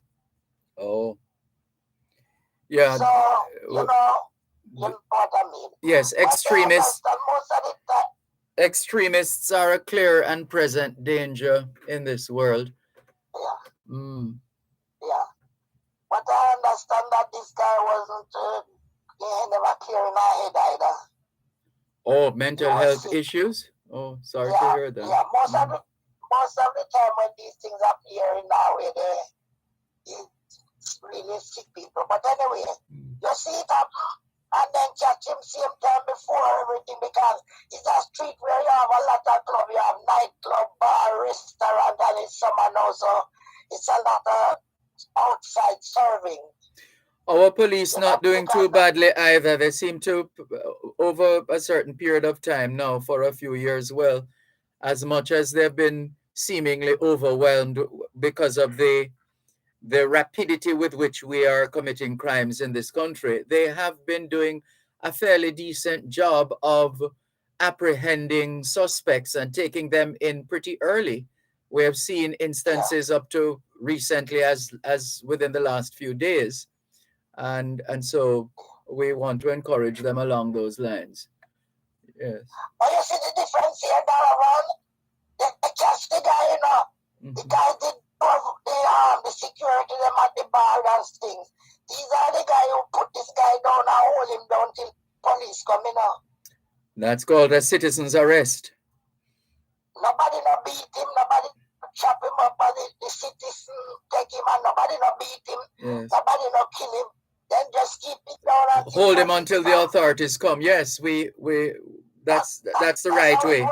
That's the way it's supposed to be. We shouldn't be taking the law into our own hands by beating, chopping, shooting, whatever, to whether there are suspects or not. But I can't say where he's from because it's not the same. He is an Iran man. Yes, I heard that. I heard the story over and over yesterday on BBC. But now he's a citizen. Yes, I heard the story on the BBC. I hear it. Anyway, I will talk too much about it. You know, I know you can't know more because you know, you read and you write and you follow and everything. They're going to give you a little drop, but I'm going to tell you on the radio. They're going to tell you a secret. All right. All right. I'll listen out for that one. You may have visited from my daughter. You remember my daughter? You know me. Yes. So me show him you up on the show him where you do up on the WhatsApp. YouTube? YouTube. Yes. Yeah, I see da. So he tell you which part we find you. I sit down and read. I say, boy, it's too much about you. You must go sit down and go home and go sit down and read. And set himself in that the guy was too much about you. Uh-oh. Where I laugh. You is not that one. You is not only a little talk show man we sit up and read and chat him now. Not even me don't know, but we will find out. We will know a little more about you afterward too. All right. Happy hunting. Anyway, we leave it there. I love you now. Love you too. Thanks for calling. All the best.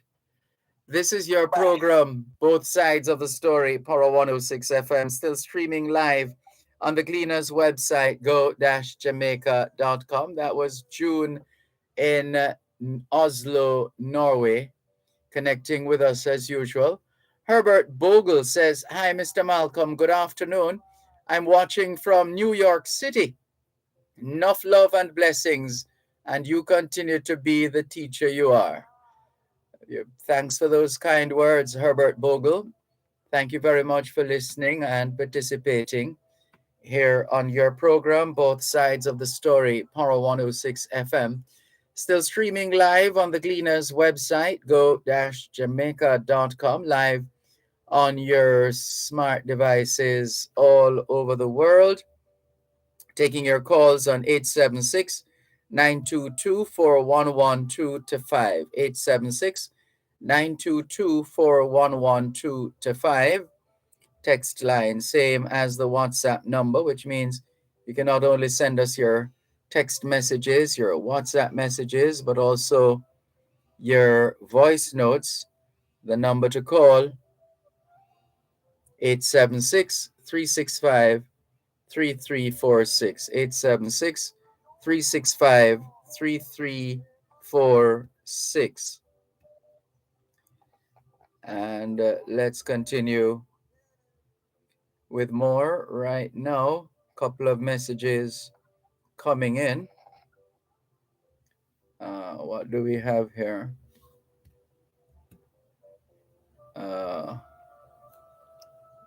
Let's see. Oh, a couple of people calling the WhatsApp line at the same time.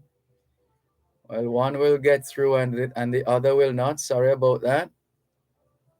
But we'll get to you at some point. Curtis says, good evening. Still afternoon, Curtis. Sir Malcolm, not hearing anything from Power down here in Claremont, sir. Oh, these, for what it's worth, maybe I shouldn't go there. Let's hold that for a moment. Except to say, for what it's worth, it would appear as if we are further strengthening our engineering department based on an ad I saw in the Gleaner yesterday. There's an ad I saw in the Gleaner yesterday, which is an indication that we are strengthening our capacity, especially in the engineering department, further to that ad that was in the Gleaner yesterday. We look forward to that individual, whoever becomes the office holder, that individual will add value to the operations of the engineering department. Let's clear. Sorry about that, Curtis. Sorry, you're not hearing us in Claremont. Really sorry about that. James in East London has sent us the usual suite of stories trending in the United Kingdom. Prince Charles accepted suitcase with 1 million euros from Qatari Sheikh. That's from the Sunday Times. Oh dear, that sounds serious. Criminal barristers begin strike in row over legal aid fees. And London crime, woman and man murdered and 3 stabbed inside chicken shop in weekend of violence.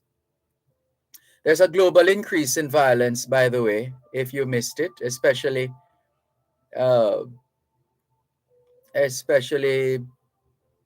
during, and we're still in the pandemic, but COVID-19, apart from deaths from underlying illnesses and so on, COVID-19 has brought with it a whole slew of antisocial behaviors right across the world. So there are increases in criminal activity globally, not least of all right here in Jamaica. And as we just read, in the UK, Jeremy Corbyn faces High Court libel trial over remarks on Andrew Marr's show. And GMB's Susanna Reid floored as Prime Minister questioned about 150,000. And we'd have to read a little further to see where this is going. But these are some of the stories that are trending in the United Kingdom. One of our regular listeners, James in East London, ensures that we get the extra and read all about it from the news stands of the UK. So it's GMB's Susanna Reid floored as Prime Minister questioned about $150,000 pound. Let's do that again. £150,000. What's this? A tree house. A tree house. What a thing.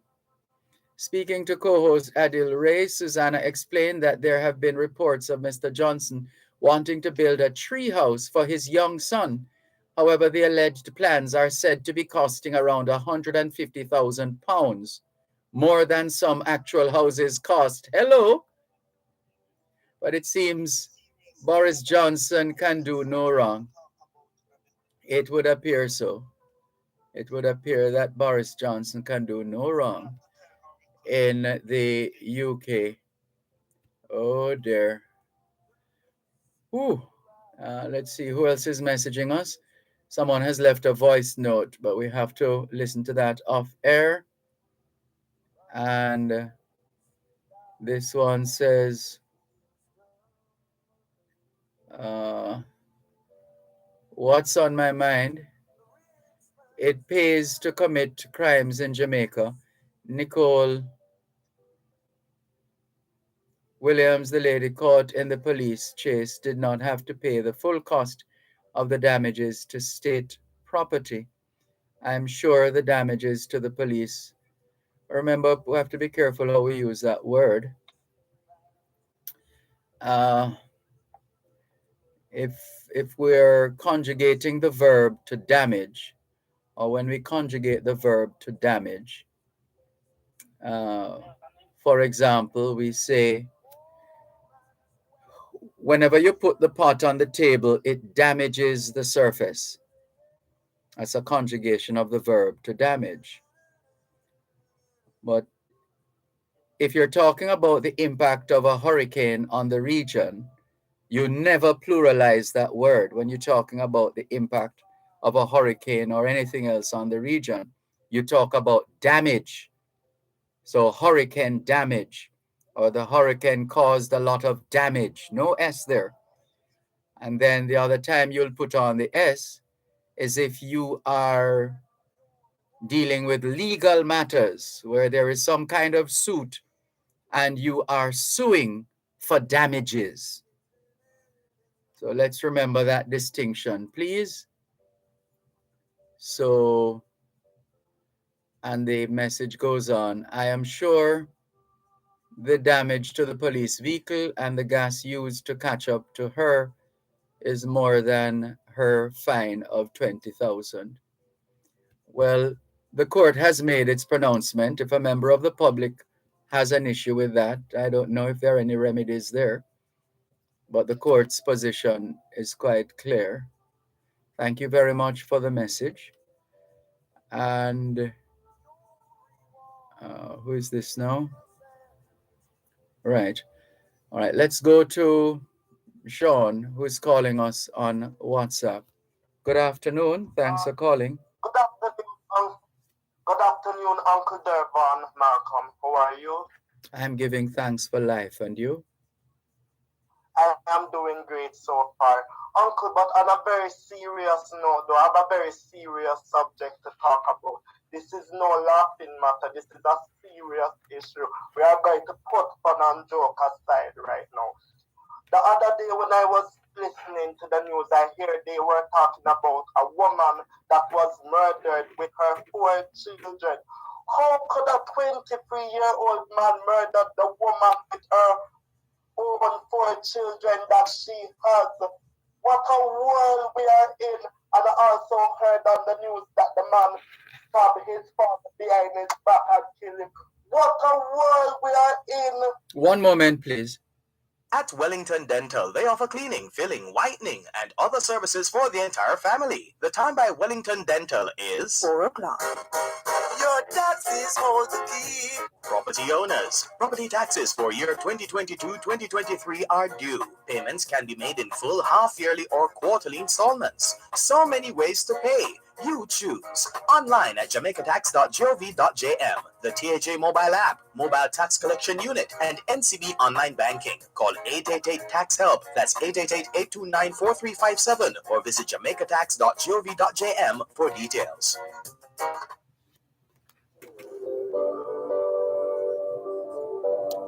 Thanks for holding. Please continue. I'm back. What a world we are in, Uncle. What a wicked man is that. How dare at 23 Let's remember though that the matter is now in the courts, and so the courts will the courts will operate as they normally would when it comes on to these matters. It's a matter before the court right now. Yes. But we as Jamaican people that live in this country, we need to take the country very seriously. We need to stop the crime and the violence and the murder. We need to stop it. We must take it seriously.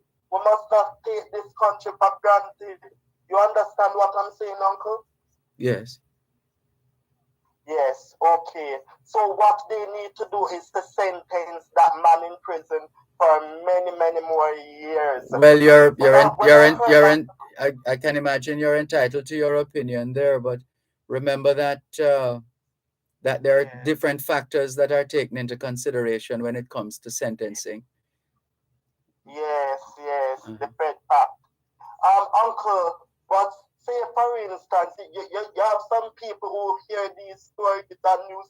Sometimes when news come on at night, some people say the news is boring and depressing and this and that. You know what I'm saying? It is very disturbing. This is a disturbing situation. Nobody knows when the crime and violence will be over at any time soon. So it is. Yes. I'm going to say one last thing. A man should not murder his own family member. Like when a person is murdering their own family, it is like the person is betrayed in their family. That's not a good thing. They must stop it. Family must love each other, care about each other, live good with each other. Family is very important. You know that? Not just we must not only live good with our family members, but with everybody. Let's be. Yes. Life is too short for people to kill people these days. Life is too short for cursing people. Life is too short. We must live good. It's 2022. We must stop the crime and violence and the murder in this country, especially teenagers missing. I listen to the news all the time. I hear they were talking about another alert. I don't understand why these children have to missing all the time. I think I know why. Maybe because it was the COVID situation, whatever. Maybe because somebody kidnapped them or captured them. It could be all sorts of things. Yes, we need to do our best to protect our children and ensure that they are. This story is really disturbing me right now, Uncle. It's really disturbing. I'm so distressed by this situation. Yes, Uncle. That's it? I will talk to you another time, Uncle. Thank you for having me on your program this afternoon. Thanks for calling. All the best. This is your program, Both Sides of the Story, Power 106 FM, still streaming live on the Gleaners website, go-jamaica.com. Let's go to the phone lines once again. Good afternoon. Thanks for calling. Hi, Mr. Malcolm. Pleasant good evening to you, sir. Good afternoon. Yes, sir. I'm the old soldier, Peter Xavier Williams. Hi, how are you? It is good to give thanks, sir. Indeed. Good to give thanks. Yes. Mr. Mr. Malcolm, I just hear the feelings of that young man who just spoke to you regarding the bloodletting. Yes. In my mind, sir, in my mind, and I've just read also in the Bible, that God has set the precepts to avoid all these things or to to deal with these killings. It says, train up a child in which he should grow. That in ages he will not stray or depart from what? Yes. He is taught. The Bible says so. And it makes the recommendation that he who draws another one's blood, the same shall be taken and dealt with accordingly. Mm-hmm. No, Jamaica should hang its head in shame. Why? And stop the independence celebration because it's blood, blood, blood, and more blood. In respect of those who have, those children who have been murdered, and also the whole thing, and those others who have been murdered senselessly. And what is more, they have caught the man who is alleged to have done all these things, find his clothes and everything, and put him before the court. But, sir, the whole thing is that the government is finding him a lawyer to defend him against what he has done. That's what the Constitution provides for. So I think that should be changed in spite of. That is why they are doing this, because the Constitution is to defend them more than anything else. And I sincerely hope, sir, in thinking about this, that the entire independence celebration for 60 should be cancelled because it's blood, blood, blood. I thank you for listening, sir. And as he said, the youth in these days, there are no leadership. Even the church is the only church that has a standing youth group that is fighting the good fight for the Lord Jesus Christ is the Adventist Church. The Catholics has abandoned their young, as I remembered it, because I've grown up in the Catholic Church. I'm sure they would roundly dispute that. An army of youth flying the standard of truth that has no longer been there. You see, sir. And when last have you seen a Boy Scout in uniform? Not too long ago. Or Boys Brigade in those days? They're still very much around. The uniformed groups are still very much around. Maybe not in the numbers that they used to be, but they're still very much around. Yes, sir. Well, at least we have leadership by those who are prepared to go on and stand up for righteousness and truth. Have a good afternoon, sir. Same to you. God bless and keep you, sir. Bless you too. Take care. This is your program, Both Sides of the Story, Power 106 FM, still streaming live on the Gleaners website, go-jamaica.com. Que hora es en español? Son las 4:08.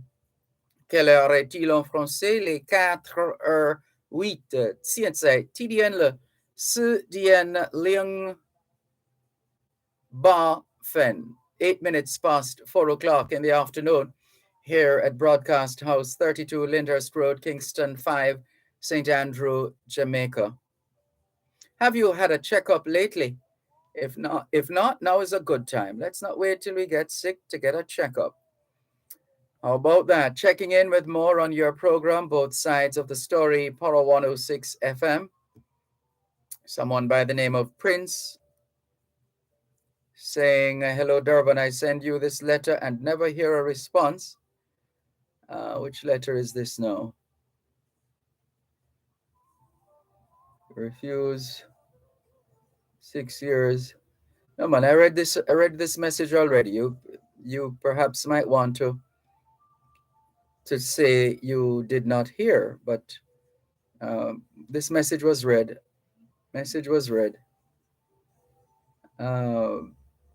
And it looks like you need to go to the Privy Council.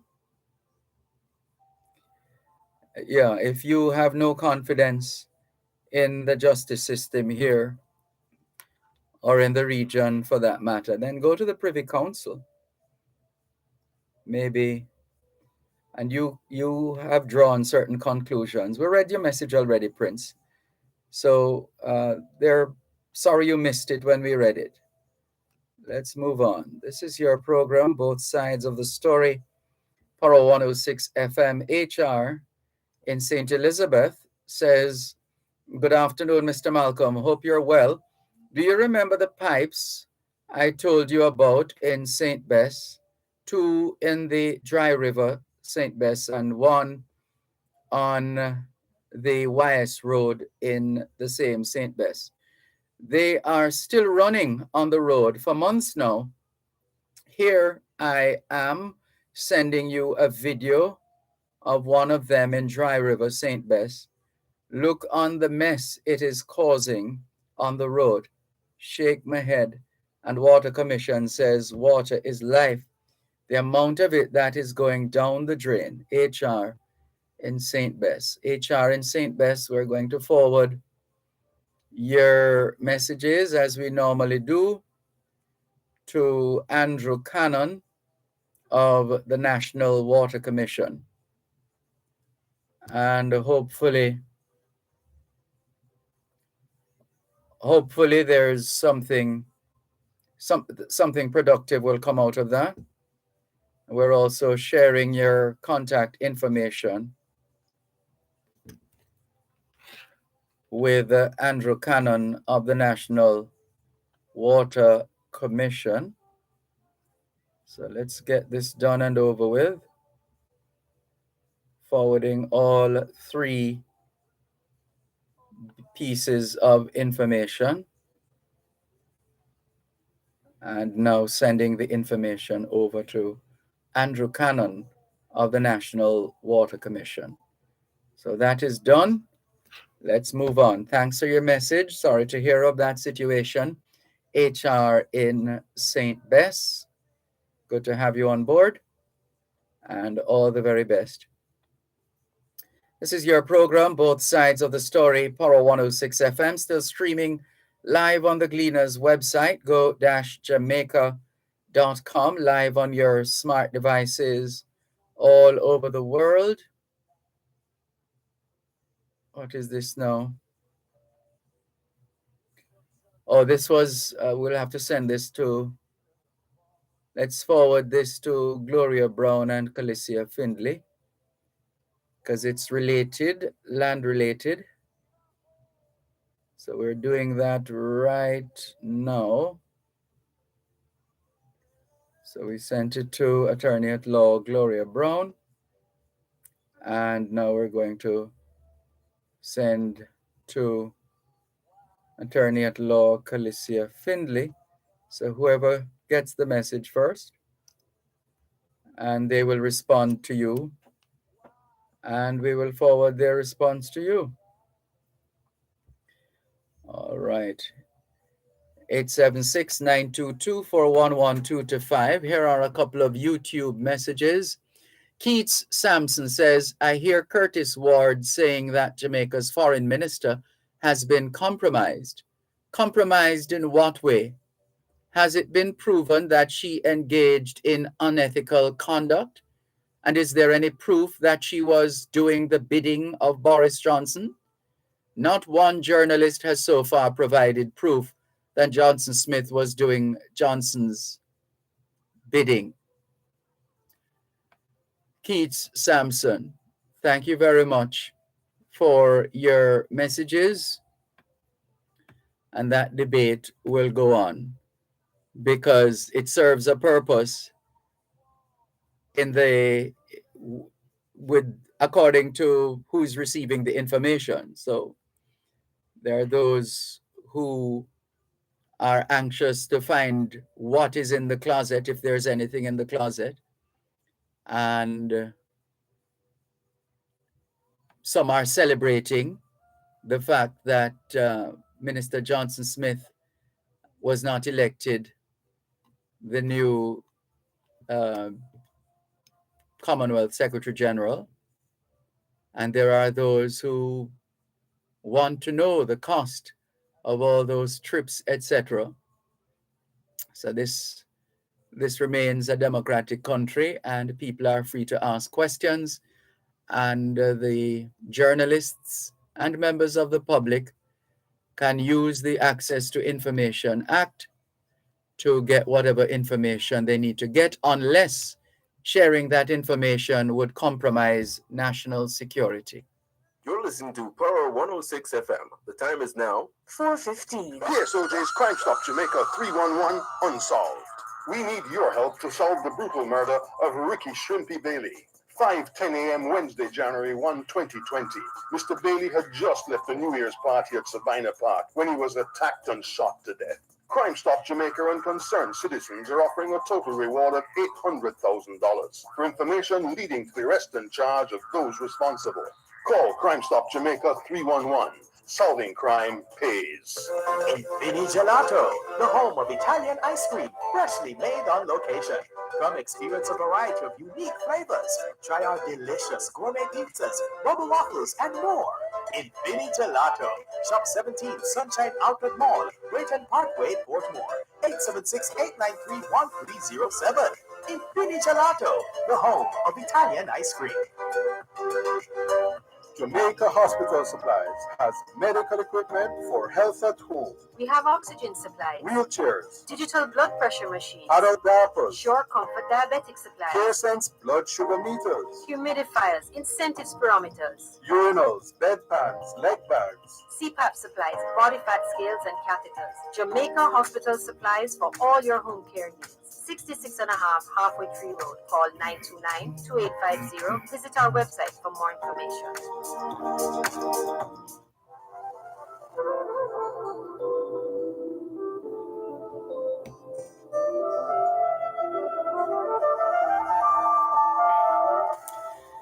Que hora es en español? Son las 4:16. Quelle heure est-il en français? Il est 4h16. 现在几点了？4点16分. 16 minutes past 4 o'clock in the afternoon here at Broadcast House 32 Lyndhurst Road, Kingston 5, St. Andrew, Jamaica. Have you done your homework yet? Yes, young people, we know the current academic year is drawing to a close and you're only doing exams right now, end of year exams. We hope you get the results that you work for. Nothing more, nothing less. And as we always say, young people, socialization makes you educable. Education makes you trainable. Training makes you employable. And the right attitude makes you successful. Homework time, young people. Here's a message coming through from one of our listeners who goes by the moniker Spider. This message on WhatsApp. Good afternoon, Dervan. Is it legal for concerned citizens to come together and invite private investigators to Jamaica to investigate some of our judges we have in Jamaica? Well, there's a services commission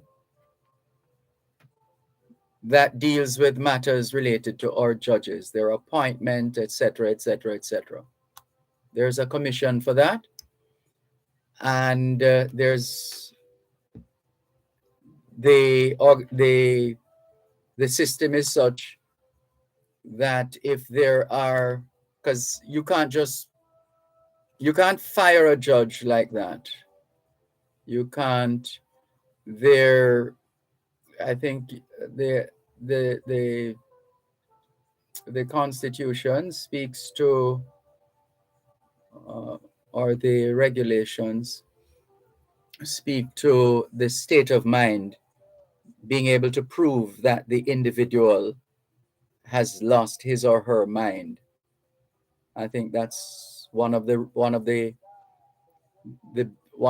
bases on which some investigation would have to be done to determine if that is in fact so, and if confirmed, then that individual would be relieved. But I don't know how you got to this point, Spider.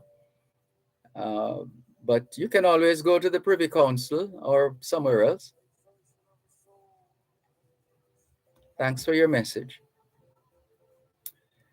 This is your program, Both Sides of the Story, Poro 106 FM, still streaming live on the Gleaners website, go-jamaica.com, live on your smart devices all over the world.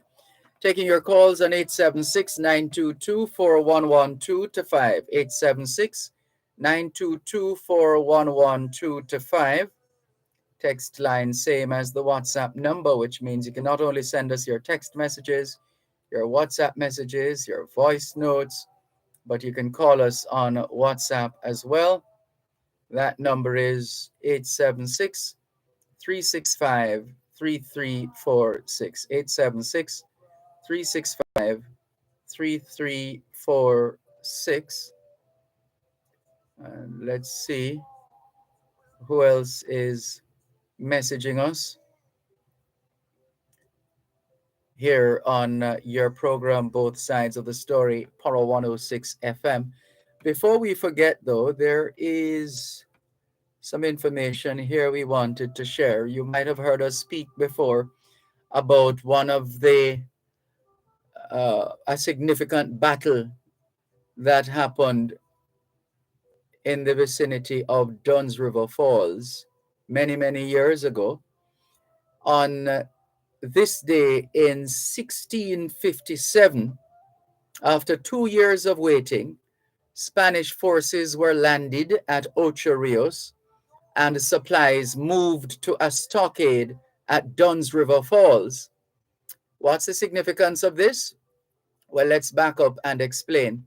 You may recall that the English captured Villa de la Vega, Spanish town, on the 10th of May in 1655.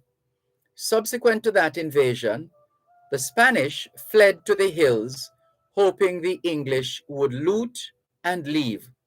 Of course, that did not happen. So the Spanish enlisted the support of the Africans to fight the English. Of note is the fact that the Spanish had conquered the Tainos in St. Anne, and it was the same place in St. Anne that the final battles which would remove Spanish power were fought. While the British army of Penn and Venables were taking Spanish Town, the Spaniards were regrouping in the hinterland. The governor was sick and old, but he was soon succeeded by the man regarded as Jamaica's first patriot, Don Cristobal Arnaldo de Sassy, the last Spanish governor of Jamaica. Cristobal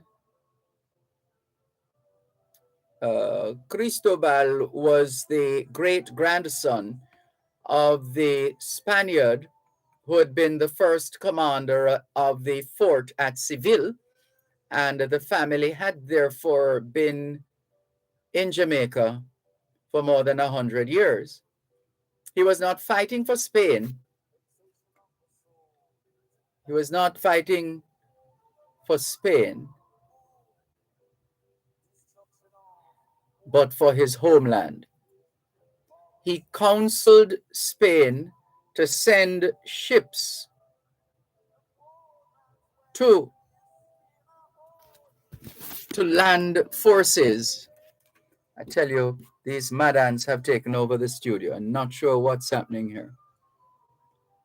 Every now and then you see them crawling out from somewhere.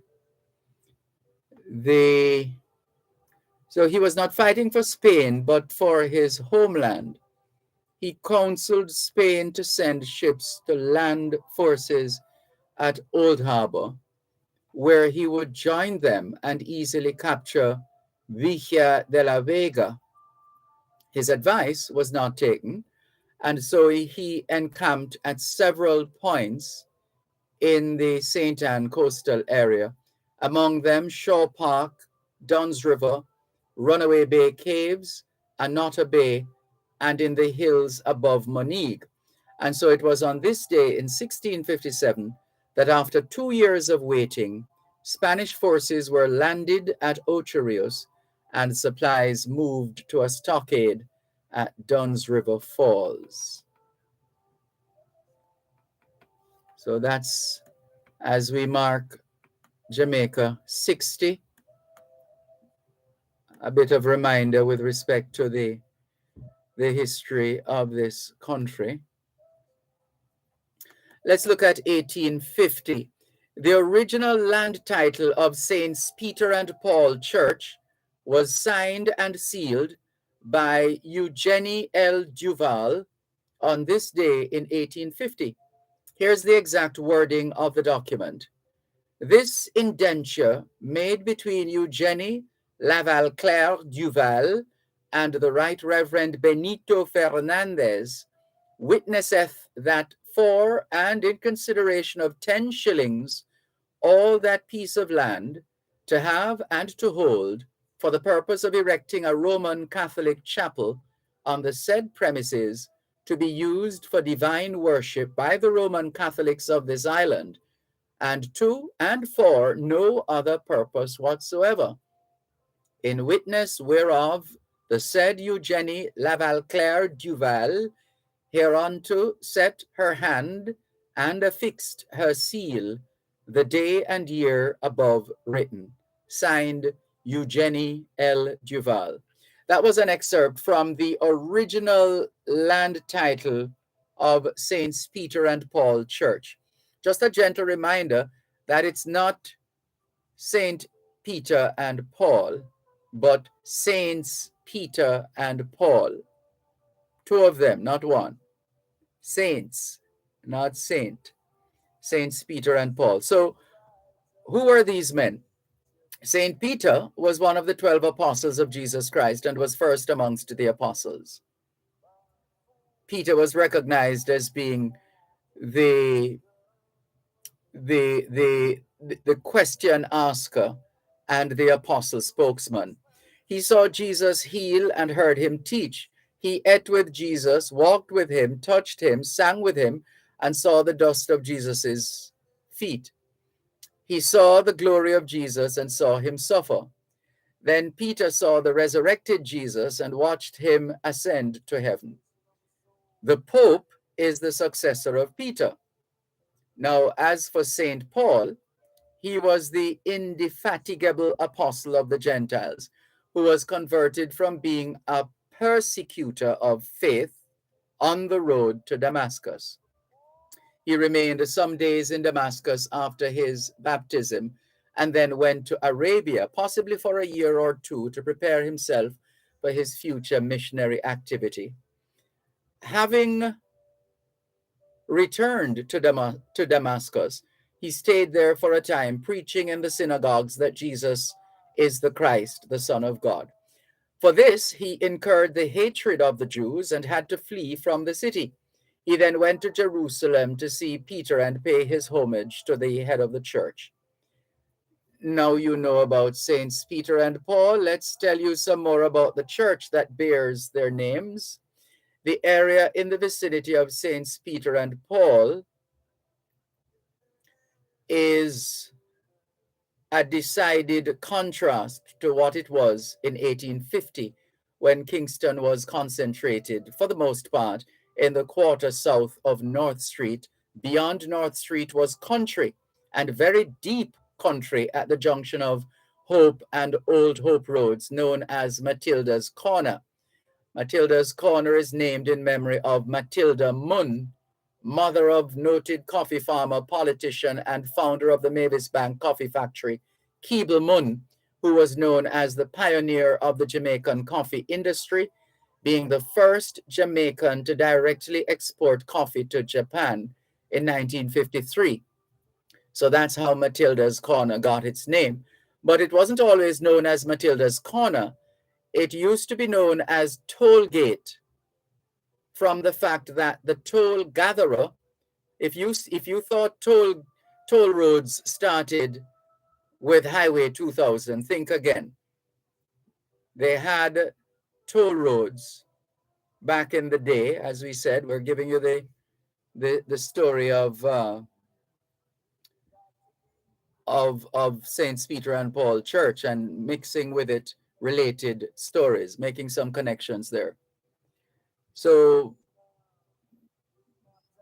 Tollgate, as we said, the area was known as Tollgate from the fact that the toll gatherer was stationed there. So there was somebody there collecting a toll for you to use that road.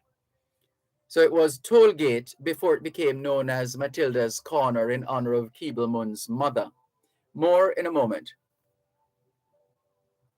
Knowledge is power. Class is in session. Power 106. You're listening to Power 106 FM. The time is now 4:30. Gen Zers, we're back. Gen Z returns with a new look, fresh faces, hot topics, and a whole new vibe. We're talking finance, dating, dancehall. You think it? We discuss it. You don't want to miss it. So join us Saturdays at 10 a.m. on Power 106 FM and 6:30 p.m. on TVJ. Gen Z, a show for the youths, by the youths.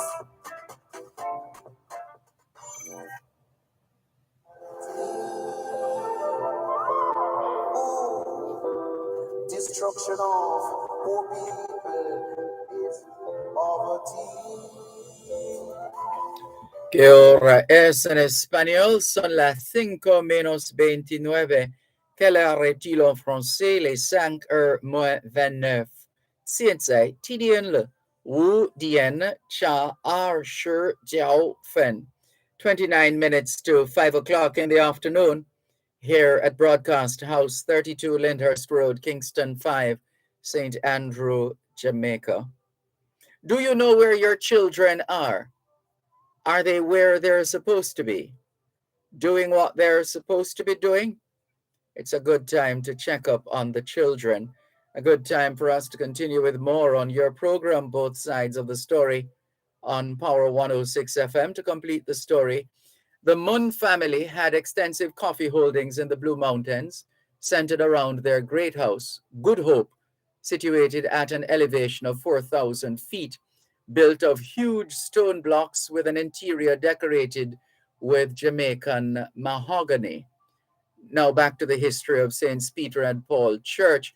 Looking to the future, the very Reverend Benito Fernandez, Vicar Apostolic of Jamaica, considered Matilda's Corner an ideal place for a chapel because of the Spanish and French families living in the vicinity. He purchased a small parcel of land for 10 shillings, 100 feet frontage and 60 feet deep, from Eugenie Duval, a descendant of refugees from the French Revolution in Haiti. And so one of the earliest structures in the area was the St. Peter and Paul Roman Catholic Church. The original church was built in 1850. It was twice closed and abandoned for lack of congregation until 1902, when the present congregation was established. So the original land title of St. Peter and Paul Church was signed and sealed by Eugenie L. Duval on this day in 1850. Let's continue with more on your program, Both Sides of the Story, Power 106 FM, 876-922-4112-5. The text line, same as the WhatsApp number, 876-365-3346. Hello, good afternoon. Thanks for calling. Good afternoon, Dervan. Good afternoon. Yeah, I just want to tell you that if the ants have some little white things on them. No, I'm not seeing them with any little white thing on them. It's a sign of rain. Oh. Well, yeah. we have been getting a lot, and we gather that more is coming, more rain coming. Yeah. Mm-hmm. And because it's summer, yes, they are coming up. I see. So you're going to get a lot of them, all the biting ones, the sugar ones, the card ones. I see. Well, yeah. I just have to set some ants powder about the place. And don't drop any crumbs. No, we're not supposed to eat in the studios anyway. Yeah. Yes. But Dervan. Yes. Who made the first church? Was it the Catholic? The Spanish Catholic? The first church in the world? In Jamaica. I've never researched that, and I've never come across that information. But now that you've raised it, I will check on it. Look it up. Mm-hmm. Okay, but the Spanish and did the Spanish take us slavery? The Spanish were the first to bring slaves to Jamaica. So what the English was not the fight English, them for us. not the English. The Spanish. The first group of slaves was brought to Jamaica by the Spanish in, as I remember it, in 1513. 1513. So it wasn't the English who started that slave trade in terms of bringing slaves to Jamaica. The Spanish started it. Okay, so then said that the English owed us. That doesn't the Spanish owe us also? Well, that's a question I always ask when I hear people talking about reparation. Why they always go straight to the English as opposed to starting with the Spanish. I can never understand it. I raise the issue whenever it comes up that it was the Spanish who started to bring the slaves to Jamaica, not the English. Oh my. All right. Thank you for the call. Have a good afternoon. You too. Take care. Bye. This is your program, Both Sides of the Story, Power 106 FM. Still streaming live on the Gleaners website, go-jamaica.com. Live on your smart devices all over the world. Taking your calls on 876-922-4112-5. 876-922-4112-5. And there's another bit of information we have here for you. And a tragedy occurred on this day in 1904. Tragedy struck in Bogwalk, St. Catherine, on this day in 1904, leaving 33 people dead. First, well, all right, we're going to come back to that. Let's go back to the phone lines. Hello, good afternoon. Thanks for calling. Yes, Mr. Malcolm, good afternoon to you, sir. Good afternoon. Yes, I just asked the question if it is true that all lands in Jamaica, in the 1800s, it was passed in the Parliament as Spanish Town that everything went back into Crown land. I just want to find out. Yes, it's all Crown land. So the Maroon lands are different, or just Jamaica just have to survey over what? Well, the Maroons will tell you that they signed a treaty with the English, and they were given land to settle on. So the crown gave them land to settle on. Oh, the crown gave them. Okay. Okay, Mr. Malcolm. Thank you. Thanks for the call. Take care. This is your program, Both Sides of the Story, Power 106 FM. Hello, good afternoon. Thanks for calling. Hello, Mr. Dervan. How you do? Hi, Miss Mervis. I almost forgot your name. It's been that long. It's been that long. Me not forget you though, because I listen every day. That's good to know. I not have any WhatsApp and all them something, you know. Oh. I just my phone straight. So what's up? WhatsApp, I'm glad for what you said a while ago, you know. Yes. About the Spaniards. Uh-huh. I am one of those who ask the same question. Yes. You know, if me not listen to anything, me have to listen to Land Solution. every Monday. But me love your history them, you know. Not mine at all. Eh? Not my history. You know what I mean? Yes. Your historical whatever. I can't find the word, you know. Yes. Yes, but you spoke something a while ago about Keeblemon. Yes. I mean, I'm an East Rural lady. And he was my MP for a long time. Oh, Yes, thanks to the piece of history. you're Yes, I welcome. remember I'm coming into my community in them, them big leather boots. I Mm-hmm. can't remember how him dressed. When him come in my ear, I was a true farmer. Oh. Yes, he was my MP for many years. Now, Yes, sir. now we know. Now we know. Now I know why Matilda's corner named Matilda's corner. That's what I'm talking about, the history. Yes, Oh, yes, man. We love this. We don't love our history, you know. that's good to We know. love history, but in fact, we love all subjects. Yes. One me never love was art, and down the road, me learned to love art. Because apparently I didn't know what art really was. Yes. Art is in every God Almighty thing we're doing. Shapes and color and size, and you know what I mean? Mm-hmm. I never realized art was so important to tell you how you paint your house. If the ceiling high and if the ceiling too low, receding colors and you know what I mean? Yes. Down the road, me learned them something and say, boy, me that's a big time artist if me didn't know the art. You know, so many things, you know. All the designs and things in the furniture and everything, eh? Art in everything, man. Yeah, so back to the Spaniards now. Me head up on the same page, you know. Every day, Mr. Why these people riding the British about slavery and saying nothing about the Spaniards who brought the slaves, and I never them bring them here. They started it. Well, they brought the first group. Who set up a situation for them to be brought here. They brought the first group in 1513, the Spanish. Okay, because I know those guys from England, John Hawkins and some other guys, they were bringing slaves in the Caribbean, you know? But Yes. but what about all the Dutch who set up the slave shop them down in Africa? Mm-hmm. Everybody leave those. And what about the Africans themselves who were involved? Them Yes. fellow, you see, that's why I can't go along with this reparation thing, you know? It's too biased. Because the Spaniards owed way up in 1655, the English captured Jamaica from them, you know? That's right. And then people call themselves Maroon. I get to them when that happened. Right. In fact, the Spanish let them, gave them their freedom so they could help. They would help fight. Yeah.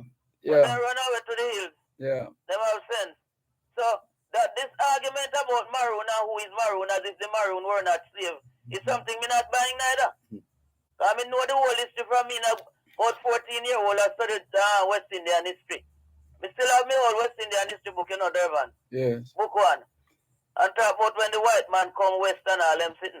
Because some of these histories that they're talking about, so the Maroons were just slave like anybody else.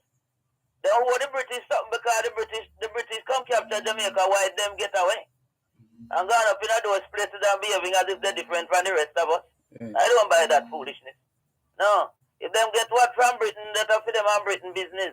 Right. We're not business with that. So we need to clean up something named history in a bad, you know. Pure confusion in the place. We need to be a one people and everything them telling you, yes, we all with some mix up out of many one people, not true? Oh yes. So I'm mixed up with some Indian and some, yes, my grandfather and my father's side was a clear complexion man with blue eyes, eh? Mm-hmm.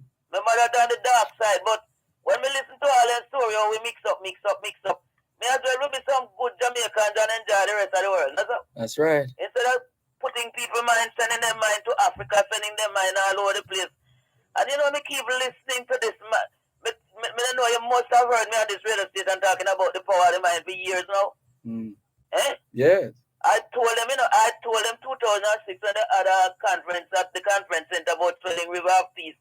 And I warned them and I told them taking away a gun from a man don't change nothing. You need to make the man put down the gun. You see it? Look what happened the other day. A message is being sent to us, you know, the man never used no gun kill the 5 people. Eh? It's a knife him using, you know, Dervan. So killing intention.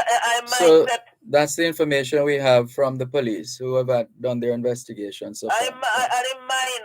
When I mine. So when a man want to kill you, we take anything, kill a Dervan, not true? That's the mindset of the problem. Yes. So if you take what me tell them the day if you take a 45 from a man, you not change the mind. You find I'm 16, you know. We need to go at the mind of the people who are having these problems. We're not going to solve it by taking away the guns. We only Them a buy more guns for the man who make the gun only a sell more gun. Because we don't know we have an open border the whole nation, and thank God we don't have no land border, don't it? Yeah. We have Caribbean seas a lot we are around. Yeah. So the whole place open out. Mm-hmm. And we said that we're going to use the brain for we need to get the people to use the brain that God give them right. And the purpose for which they are here. Yes. The mind need to change this thing, can't change by taking away the guns. Because if it's in your mind to kill somebody, you will lick him with one stone piece of stick and it strangle him. We're up on the break, Miss Mervis. Yes, thanks. Bless up. Thank you. Bless up. Take care. You're listening to Power 106 FM. The time is now 4:45. Gen Zers, we're back. Good afternoon. One Gen moment, Z returns please. with a new look, fresh faces, hot topics, and a whole new vibe. We're talking finance, dating, dancehall. You think it? We discuss it. You don't want to miss it. So join us Saturdays at 10 a.m. on Power 106 FM and 6:30 p.m. on TVJ. Gen Z, a show for the youths, by the youths.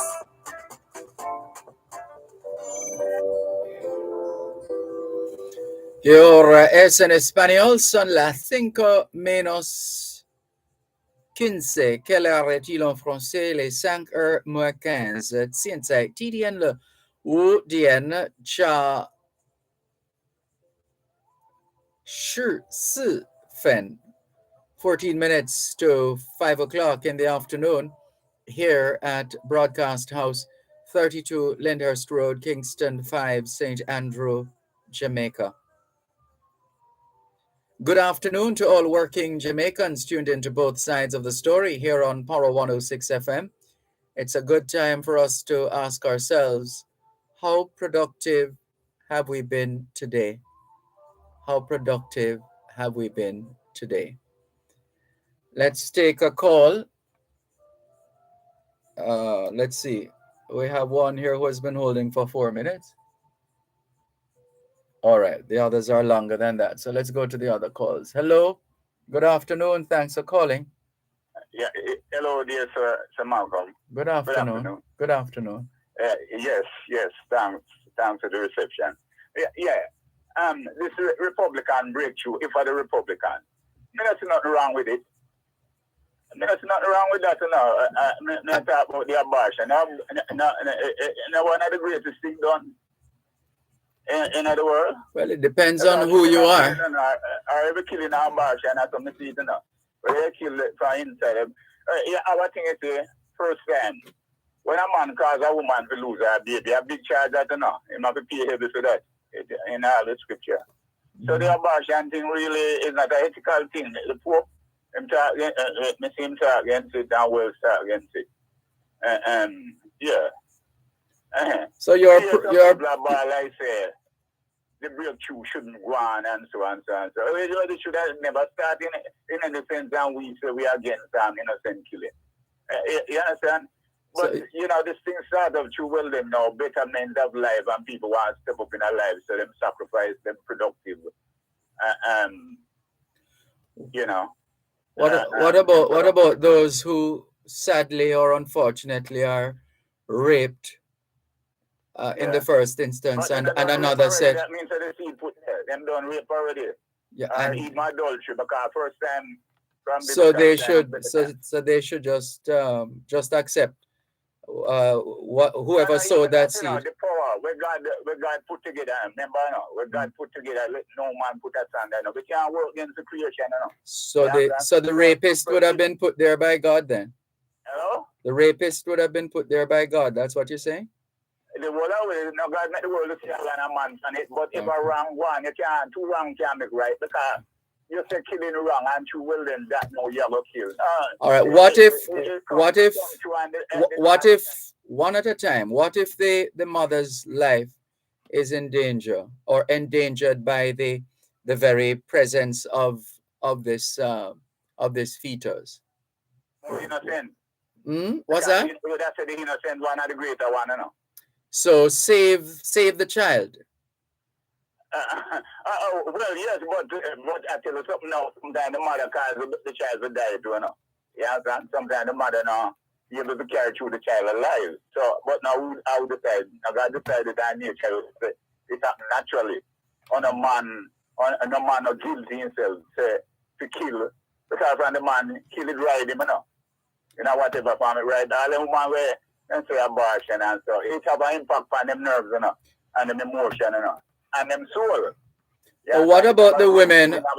What about the women who say it's my life, it's my body, I'm free to do whatever I want to do with my body? Killing have a guilt. Killing is a stain and it have a guilt. Yeah, so when you stand before the throne, the great throne, where you ever say to the Lord? Where you ever say to the Lord? Yeah, son. What you ever tell the Lord? Say. Well, they perhaps. But you well know, we take to this we free we're so ungodly and so we justify a lot of things when we know in ourselves and the world knows so well done. It's not fully right. Now you see the thing we're not fully right. We should avoid it and do the things we're all together right. I see. But we know say evil are well then now misguided behavior going in the world. Okay, this killing a baby started from fear Remember fear used to kill Israel them. Everyone of the male one them. We're born. Yes. Them born today, because they say they want to take over the country. On a good way that. So why is that a problem now? If it wasn't a problem back then. Is it to kill? Mm-hmm. Honestly, it wasn't a problem at all. Bad mind make fear did I do that, because in the Israel are multiplying too much in the country as expatriate. Like what I go in America, England, they must say too much black people and so in the country. So no, the black population is still quite small. Believe it or not, it's still quite small. I don't know about too much black people. They must say too much immigrants in them country. You understand? So it's a governmental position. They determine according to them projection and so how much of who they want in the country and the kind of country where they would have button and say where them do all together, right? But we're glad to the breakthrough of the Republican, them deserve credit to them. Me, man, I say already to them all win the next election flying. No, you can't get killed. No, you can't kill it around. To all the world, it around. Even the primitive people know that killing of innocent life is not right. It hurt the man's conscience. It spoil the man. On a good something. And what about those who argue that they argue about the stage of development of the fetus and whether at a certain stage? A human being same way from Germany. Because even the liar, two liar, them they do a show up on with balancing justice. The child have the justice from the child conceived. Not because he can't talk and help himself.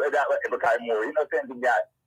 No, but this is so you're saying once is that conception of the mind or the body? Well, it start off with the person. From the person start off in the womb, in the mother. Okay. It's a soul. Okay. And conceive, whether a twin or whatever. And what the chief call it like the Lord. Remember, none of we not live past certain time, where we have killed and now kill neither. We're not living past certain time. I saw the world set up from the days of Adam and Eve when they eat the bad food. All right. Your position is quite clear. Right. Let's leave it there for today. Thank you very much for the call. Take care. Let's see if we can get in a few more. Let's go to the caller who's on our WhatsApp line, same as the text line. Hello, good afternoon. Thanks for calling. Hello? Good afternoon. Thanks for calling. Go ahead, please. Yes, good afternoon, Dervan. Good afternoon. Okay. So, if slavery started with the Spaniards, 1513 to 1655, that's 142 years. And then from 1655 to 1838. Okay. To 1838. Mm-hmm. That's 183 years. So it would appear as if then reparation should be split between, the payment should be split between the Spaniards and the British. That's what you're contending. You want some of with fear. Okay. Now, I am listening to people talking about, generally men, talking about abortion. Now, a lot of these men don't understand what women have to go through. You have a woman who she is carrying a pregnancy that stays in the fallopian tube and won't go back into the womb. And she have no other choice but to get rid of it or else it will kill her. You have women who get pregnant because they get pregnant and they have fibromyalgia. It's a problem there. So they have to get rid of it. And women can get pregnant in all different type of ways. There was a woman driving on the turnpike here in Florida, and she had a flat tire, and a guy stopped to help her. What do you think the guy did? Right on the median there between northbound and southbound lane. What do you think he did? Raped her. So, what if she was married and she's raped? What if she's raped by a man from a different ethnic group? You know, he is white, the man is black, or vice versa.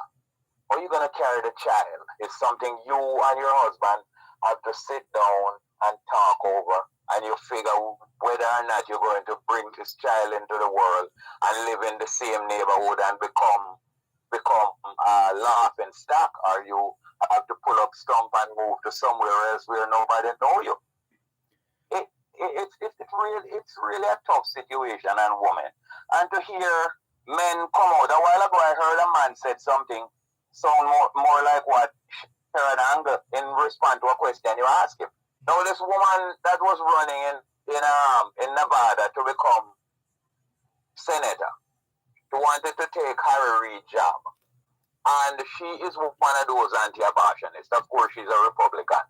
And they asked her, a newsman asked her, what if somebody had raped by even her father? And she said, well, you have to suck it up. Take lemon and make lemonade. And she lost badly because of that comment. A lot of these men talking, they have no knowledge of all the different things that can affect a woman so that it would not be feasible for her to bring a child in this world. And there are times when we have to get rid of some part of our body, like we have to get rid of a kidney, maybe it developed cancer. We have to get rid of a lung because it developed cancer. And a number of body parts we have to get rid of. We may have to get rid of an arm or a foot. So should we keep it and die? I don't understand these people. They don't know what they're saying. They're idiots. Oh well, that's a strong word, but they obviously they too have their opinion. But we're gonna have to leave it there. We're up very close to news time. We have to wrap. Thank you very much for the call. Yeah, have a good evening. You too. Take care. Can we thank you once again for the privilege of serving you on yet another edition of your program, Both Sides of the Story, for today, Monday, the 27th of June, 2022.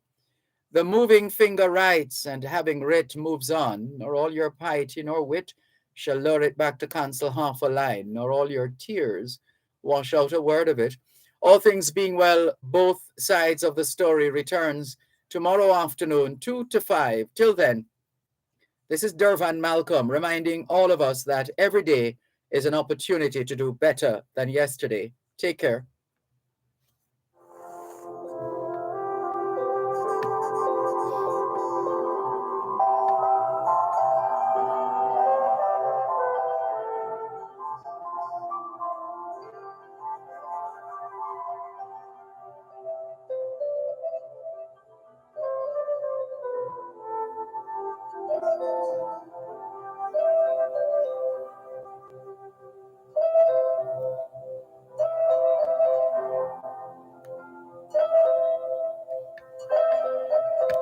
Hi,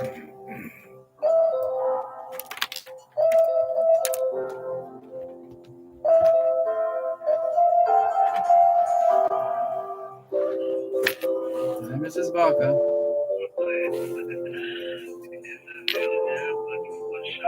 Thank you. No. How did it go?